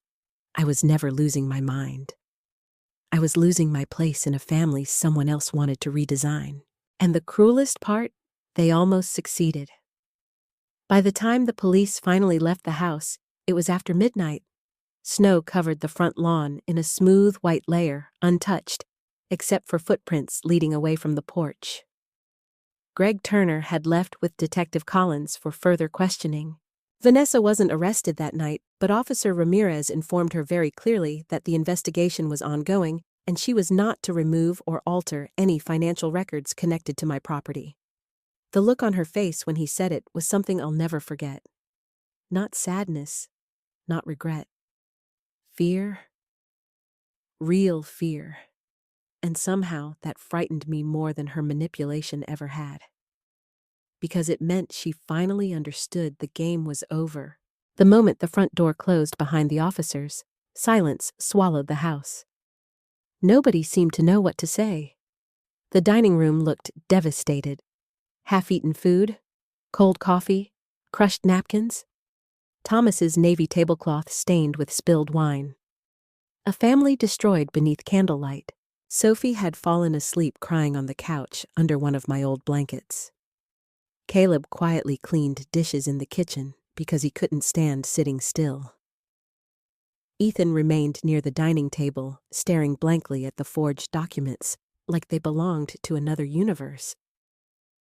And Vanessa stood near the hallway, with both arms wrapped tightly around herself. Alone. For the first time since I'd known her, nobody was standing beside her. Not even Ethan. I should have felt satisfaction. Maybe part of me did. But mostly, I just felt exhausted. Grief layered itself strangely over everything. Not grief for Thomas this time. Grief for the family I thought I still had. Ethan finally looked up at me around 1 a.m. "Mom?" His voice sounded hollow. I didn't answer immediately, because honestly, I didn't know how. He swallowed hard before speaking again. I didn't know. The pain in his face was real. I could see that now, and somehow that made everything worse instead of better. Because if he had knowingly betrayed me, maybe I could have hated him for it. But he hadn't. He had simply failed me, and there's a difference. A terrible difference. "You still believed her?" I said quietly. Ethan lowered his eyes immediately. "I know." "No," I whispered. "I don't think you do." The room fell silent again. Caleb stopped washing dishes, but stayed in the kitchen pretending not to listen. Vanessa looked like she wanted to speak, but for once, no perfect words came. I walked slowly toward Thomas's office. After everything that happened tonight, I suddenly needed to be near him somehow. Behind me, I heard Ethan following quietly. When we entered the office, he froze near the doorway. I realized then he probably hadn't truly looked at this room since Thomas died. The desk, the old photographs, the legal books, the scent of cedar and paper, ghosts everywhere. Ethan's voice cracked slightly. "I miss him." The words nearly shattered me, because suddenly for one brief moment I saw my little boy again. Not Vanessa's husband. Not the man who doubted me. Just my son. I know, I whispered. Ethan rubbed his face roughly. She told me you were getting worse. I closed my eyes. How long? A while. The answer hurt more than I expected. How long, Ethan? He hesitated. Months. Months. Months of whispered concerns. Months of subtle poison. Months of my son slowly learning not to trust me. I sat down slowly in Thomas's chair. Ethan looked miserable now. She always had explanations, he said quietly. The fear, the accusations, the memory concerns. Every time I questioned something, she'd make it sound logical. That's what manipulators do. The word hit him hard. Manipulator. Because now he had to connect that word to his wife, to the mother of his daughter, to the woman he defended against his own mother. Ethan looked around Thomas's office slowly. Then his eyes landed on the green trust folder still resting on the desk. What's in there? For a moment, I considered avoiding the truth, but there was no point anymore. So I opened the folder and handed him the documents. He read silently for several minutes. The trust, the protective clauses, the conservatorship protections. Then finally, the inheritance condition. His face went completely white. What is this? I watched him carefully. Your father prepared protections before he died. Ethan stared at the paperwork like it physically hurt him to touch it. He thought this could happen. He worried about influence. The sentence landed heavily between us. Ethan swallowed hard. He didn't trust me. No, I answered softly. He worried you loved too blindly. Tears filled Ethan's eyes instantly, and suddenly all his anger collapsed into grief. He sat heavily in the chair across from me and lowered his head into his hands. I failed you. The words came out broken, raw, real. And for the first time all night, I believed him completely. I should have comforted him. Instead, I found myself crying too. Because no matter what happened tonight, this was still my child hurting in front of me. You weren't supposed to protect me from strangers, I whispered through tears. You were supposed to protect me from becoming alone. Ethan broke completely after that. Full sobbing, the kind grown men tried desperately to hide. I'm sorry, he whispered repeatedly. I'm so sorry. I cried quietly too, not loudly, just the exhausted tears of a woman who spent months being erased inside her own family. After several minutes, Ethan finally looked up again. What happens now? I leaned back slowly in Thomas's chair. I don't know. And honestly, I didn't. Because exposure doesn't magically repair betrayal. Truth doesn't instantly heal humiliation. The damage remained. Deep, permanent in some places. A soft knock interrupted us then. Caleb stepped into the office carefully. You guys need to see this. Something in his voice made my stomach tighten immediately. We followed him back into the dining room. Vanessa stood near the table holding an envelope with trembling hands. I found this in Greg's briefcase, she said quietly. Nobody moved. Caleb took the envelope from her and opened it carefully. Inside were printed financial projections, property valuations, conservatorship filing drafts, and one final document clipped near the back. Projected asset transfer timeline. My house reduced to a timeline, a process, a transaction. Ethan looked physically ill. But then Caleb pulled out one final folded paper from the envelope. His expression changed instantly.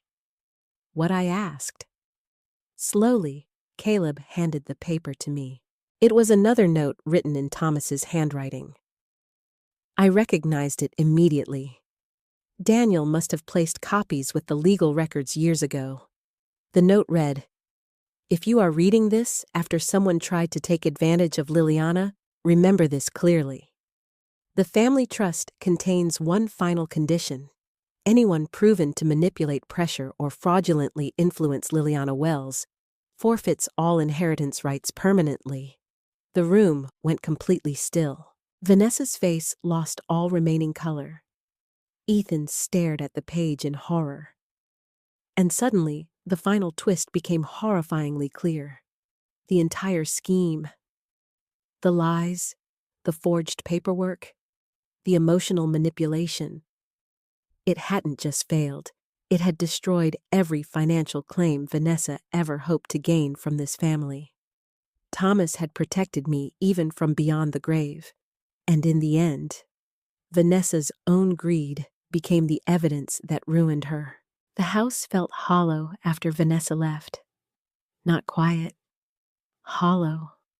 Like something poisonous had finally been cut out, leaving behind an aching emptiness where a family used to be. She left just before sunrise. No screaming, no dramatic goodbye, just silent panic. After reading Thomas's final condition in the trust documents, Vanessa completely unraveled. She tried calling Greg several times, but he never answered. She tried explaining herself to Ethan, but every sentence only made things worse. Finally, she packed an overnight bag with shaking hands while Sophie cried upstairs. I stood in the hallway and watched the woman who spent years slowly dismantling my family walk toward the front door. Right before leaving, Vanessa stopped beside me. For a moment, I thought she might apologize. Instead, she whispered bitterly, "You think you won." I stared at her quietly. "No," I answered. "I think everybody lost." Something flickered across her face then. Maybe shame, maybe anger, maybe exhaustion. Then she walked out into the snow and disappeared. And strangely enough, I didn't feel triumph. I felt old, very old. By 8 in the morning, Sophie finally woke up on the couch, confused and frightened. The poor girl looked emotionally shattered. She found Ethan sitting alone at the kitchen table, staring at his wedding ring. Dad Ethan looked up slowly. The expression on his face nearly broke my heart. Not because he looked angry, because he looked destroyed. Sophie sat beside him immediately. "Mom's gone." He nodded silently. "Is she coming back?" Ethan closed his eyes briefly before answering. "I don't know." Sophie began crying again. I wanted to comfort her, but I hesitated. Not because I didn't love her, because I suddenly feared she might not trust me anymore either. That fear hurt more deeply than I expected. Then Sophie stood up unexpectedly and walked toward me. "I'm sorry, Grandma." The words hit me so hard, I almost lost balance. What fresh tears rolled down her cheeks. "I thought maybe you were confused." Her voice trembled badly. "Mom kept saying you were forgetting things and getting scared for no reason." I pulled her into my arms immediately, and the moment she hugged me back, something inside me finally cracked open completely. I cried harder than I had cried the night Thomas died. Because grief is easier than betrayal. Grief doesn't look you in the eye and call you crazy. Sophie clung to me tightly. "I should have believed you." "No," I whispered through tears. "You're a child. None of this was your fault." But deep down, I knew something terrible had already happened. Vanessa hadn't just manipulated Ethan. She had taught my granddaughter to doubt me too. That wound would take years to heal. Later that afternoon, Caleb drove Sophie home so she could gather clothes and school things. Ethan stayed behind at the house. He spent hours cleaning the dining room alone. The ruined dinner, the spilled wine, the broken dishes, the untouched food. I watched quietly from the kitchen doorway while he worked. There was something painfully symbolic about it. A son trying to clean up destruction after finally realizing he helped create it. Around noon, he stopped polishing silverware and suddenly began crying again. Not loudly, just quietly standing there with a dish towel in his hands while shame crushed him from the inside out. "I called you paranoid," he whispered, without looking at me. I stayed silent. I let her convince me you were unstable. Still, silence. Finally, Ethan looked up. Why didn't I see it? The question sounded genuine, not defensive, not selfish, just broken. I leaned against the doorway carefully before answering, because she never attacked me directly. He stared at me silently. She did it slowly. I continued softly. One comment at a time, one concern at a time. That's how manipulation works best. Ethan lowered his eyes again. She used me. Yes, but I still chose not to trust you. The honesty in that sentence hurt, because it was true, and he knew it now too. I walked slowly toward the table and sat down across from him. You know what the hardest part was? Ethan looked terrified to hear the answer. What? Not the paperwork, not the lies, not even Greg. My voice shook slightly. It was watching my own son look at me like I was becoming worthless. Tears filled Ethan's eyes instantly again. Mom, when your father died, I whispered I lost my husband. But when you stopped believing me, I paused, because suddenly speaking became difficult. I lost my safety. That destroyed him, completely. Ethan buried his face in his hands. I'm sorry, he repeated again and again. And for the first time since this nightmare began, I finally believed his regret was real. But forgiveness is complicated, especially when humiliation lives inside the wound. Because every memory now felt poisoned. Every conversation replayed differently. Every moment I doubted myself, because my son doubted me too.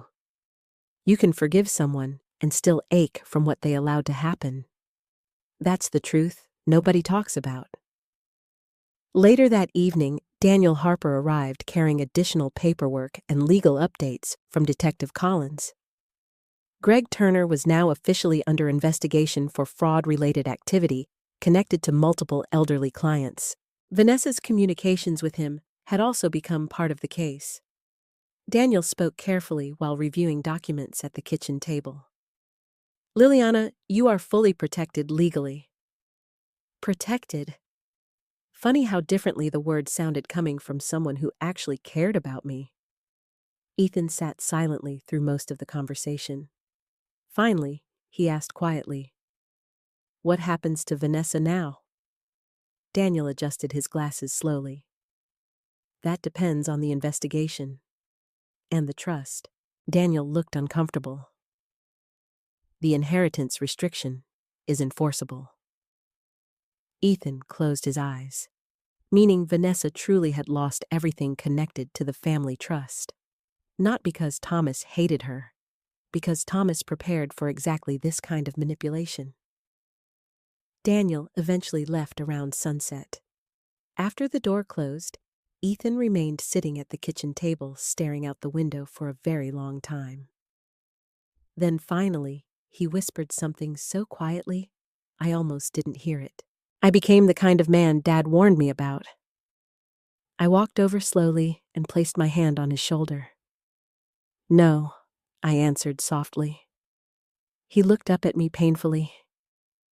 You listened to the wrong person, and honestly, sometimes that can destroy a family just as completely.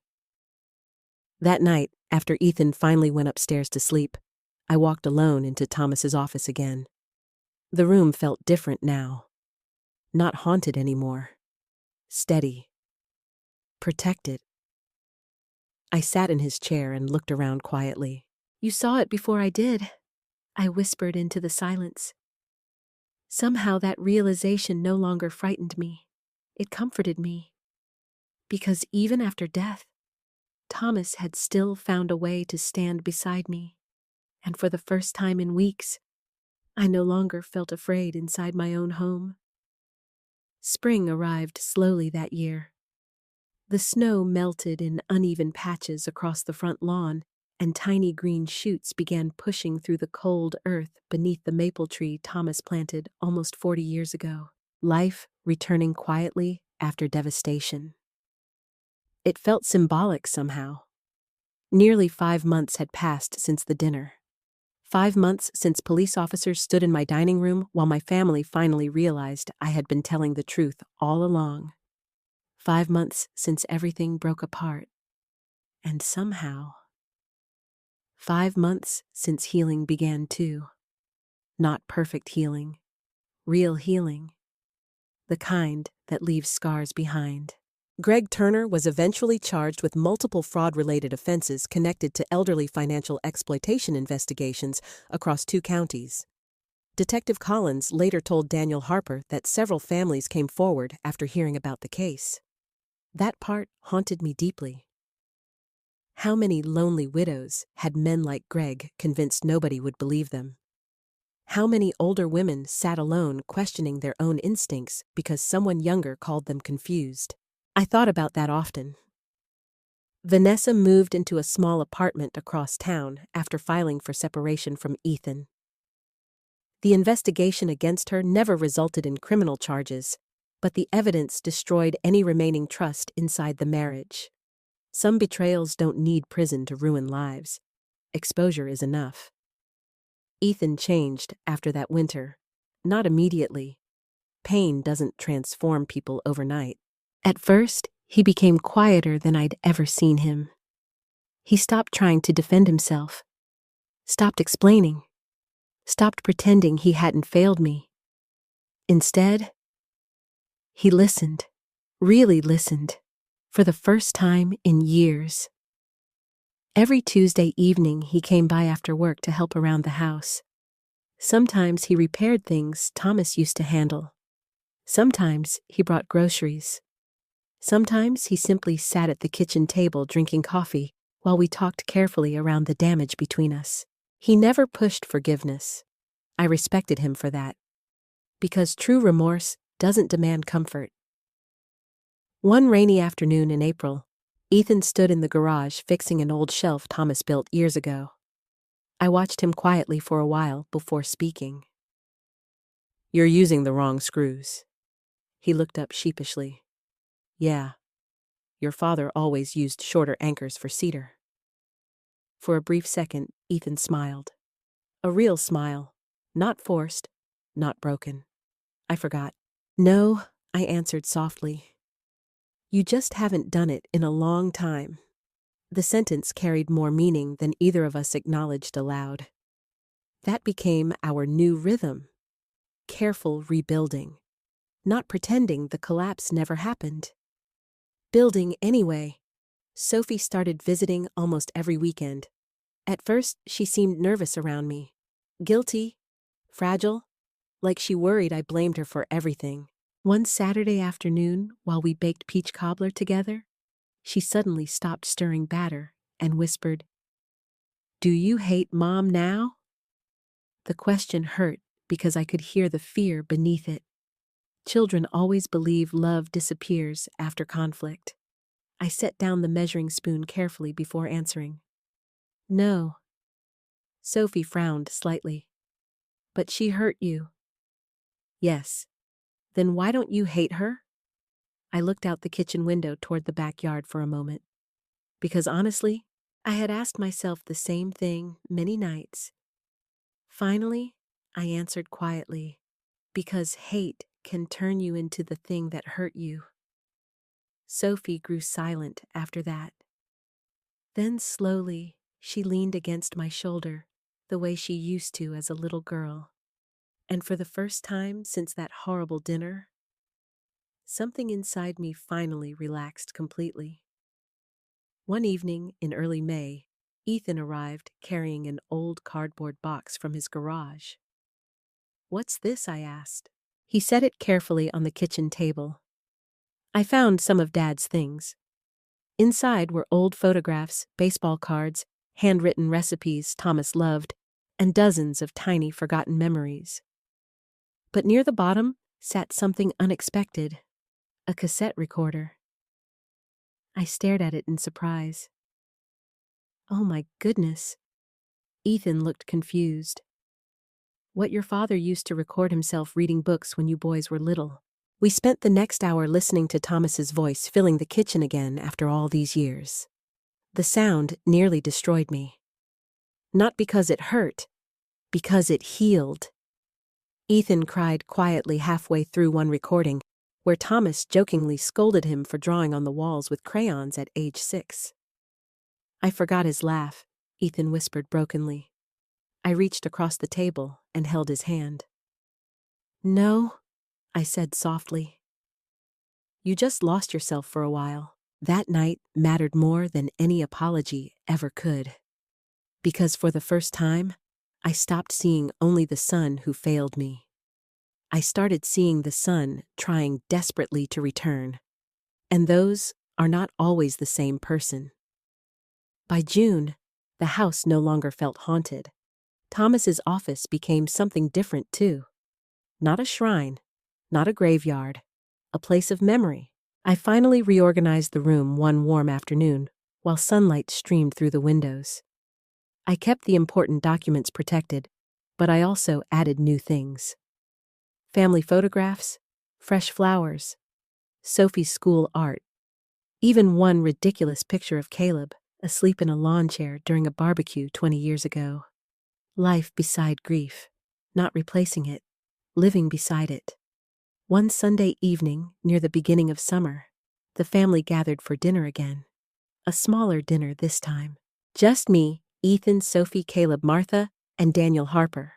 No manipulation, no hidden agendas, no strangers pretending concern while measuring my life like property. Just people eating homemade lasagna while laughing too loudly over old stories. At one point during dessert, Ethan looked around the table quietly before speaking. I almost lost this family. Nobody answered immediately, because the truth didn't need decoration. Finally, I looked at my son and said softly, "No." He met my eyes carefully. You almost forgot what family actually means. Tears filled his eyes instantly, but this time they weren't tears of shame. They were gratitude, and somehow, that mattered. Later that night, after everyone left, I stood alone on the front porch, watching fireflies drift across the dark yard.